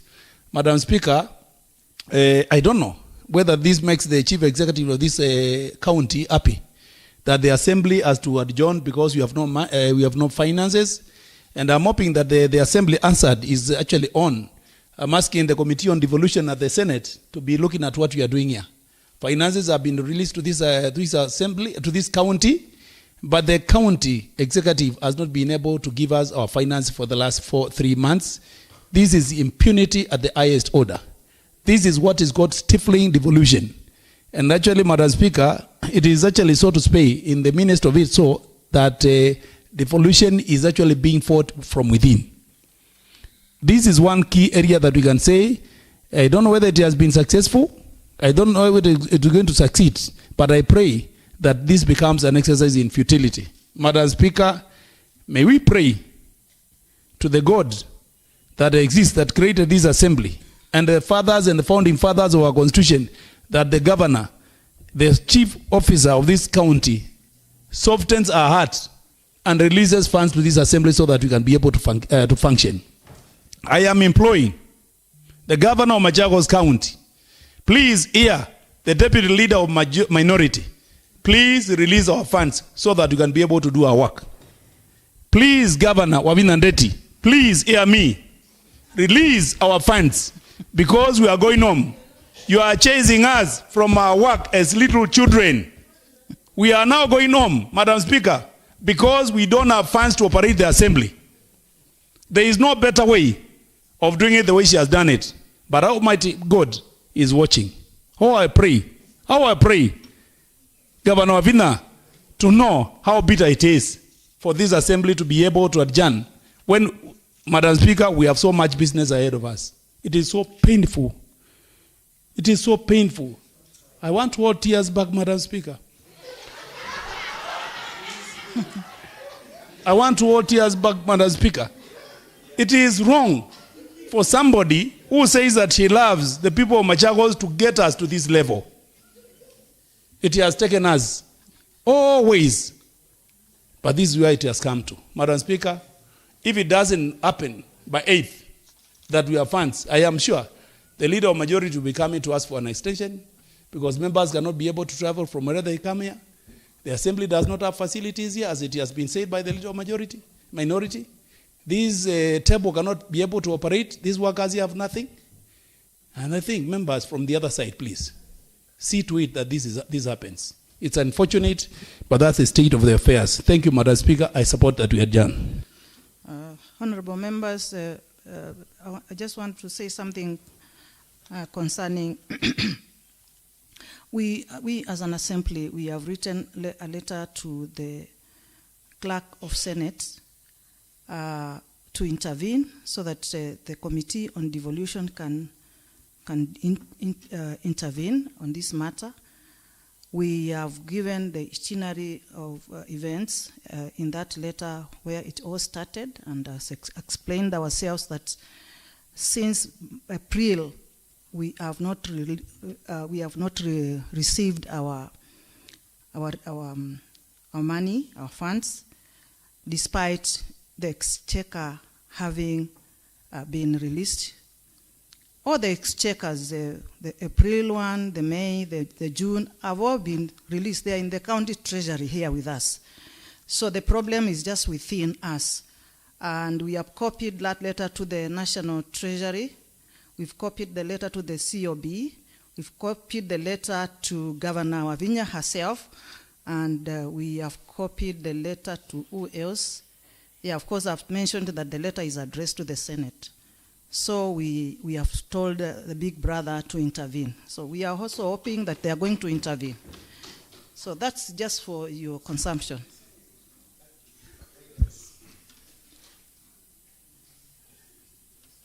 Madam Speaker, you know, the law is sometimes very good.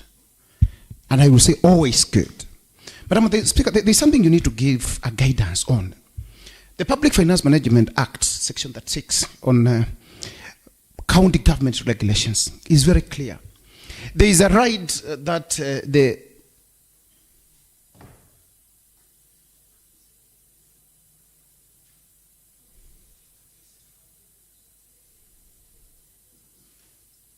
there's a narrative and a right that the CEO of this county has been riding on the moment maybe she comes to realize that the county assembly will not maybe approve the budget.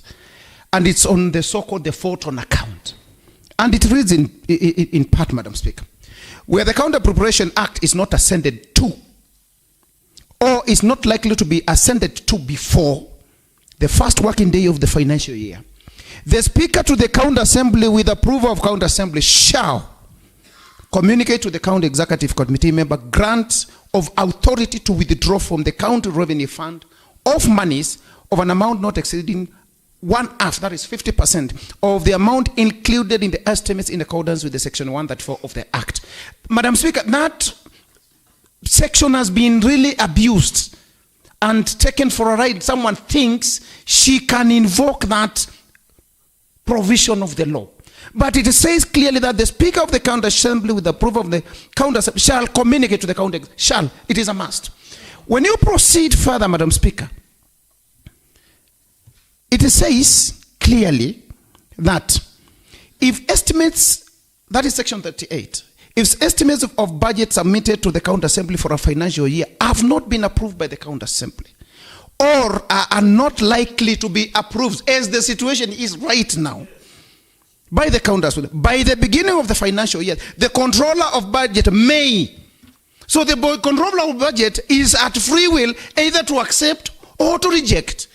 Madam Speaker, I want you to ride on that provision, that you give substantive, and you've already said you have written a letter to the Controller of Budget, reasons as to why the county government of Machakos should not even be allowed to ride on the vote on account provision, because they have seriously ignored the various provisions of the law in terms of management of county resources. Madam Speaker, the law is very clear.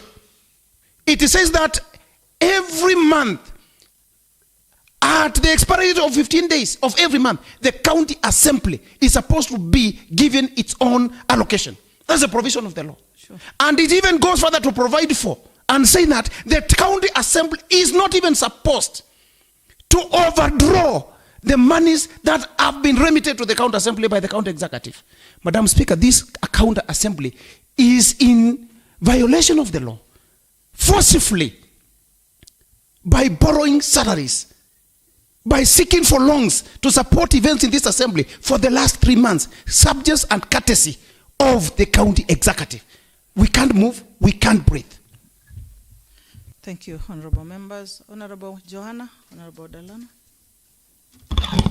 Thank you, Madam Speaker. I stand to support the adjournment. And Madam Speaker, join Deputy Minority Leader in asking for release of funds, because even, Madam Speaker, we may not be able to convene to discuss the budget estimates. And even if we manage to convene, we may not even be able to print copies of that budget because we have no money. And even if we were able to print, we may not even be able to pass because I don't know whether people will attend. And if by luck we are able to convene and pass the budget, we may not even be able to prepare Phelan and all that because we have no funds. So in short, we are saying if the executive does not release funds, however much we would be willing to execute the issues to do with the budget approvals, it will be impossible. Not by design, but it will just be impossible. Thank you, Madam Speaker. Thank you, Honorable Member. Honorable Mwanga. Mwanga. Okay. Much of what I wanted to say has been said by the previous speakers. And Madam Speaker, although the majority leader, the move of this motion has moved out, I wanted to tell him that actually it is not good or advisable that we adjourn because of the budget, or looking at the budget, or interrogating the CEOs and the CSMs. Madam Speaker, I want to echo the statement of the immediate speaker, that is Joanna, that I don't think we will be able, because we are financially incapacitated, we are not going to be able to do these interrogations in next week. So, Madam Speaker, I'm pleading that in making your ruling, or I'm pleading with these members that we don't convene again or resume again on 8th, but say we will resume when this assembly will get its rightful share from the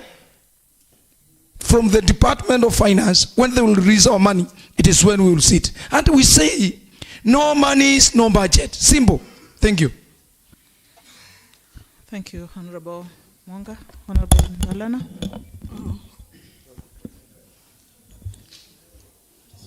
Madam Speaker, thank you for this day. I have been telling our governor to fear God, because whatever he's doing to us, people of Machakos, it's not right at all, at all. I want to tell you this evening that I am a prophet, and if you continue doing this to us as people of Machakos, God will punish you.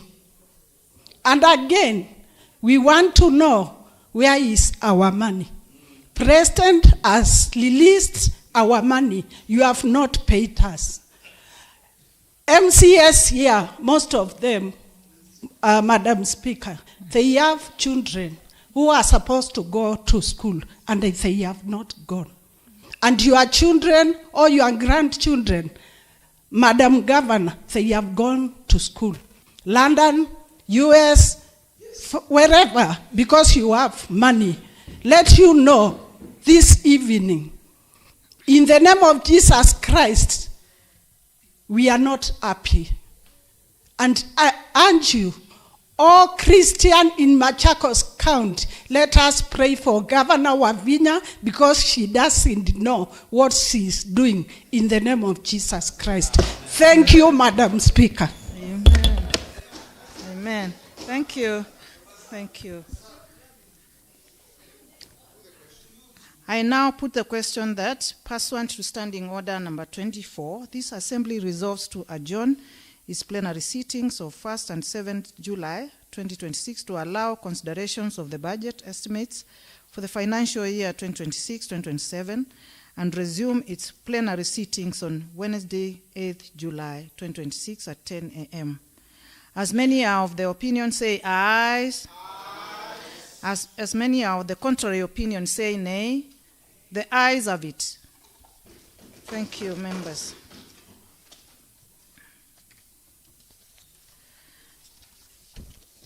If we come on 8th and there's no money, we will still adjourn. Yes. Let's adjourn. The House adjourns to Wednesday of 8th July 2026 at 10 a.m. Thank you, members. Alama wetela mwiyai makeo wawingawo badala yake injili yaenda mbele.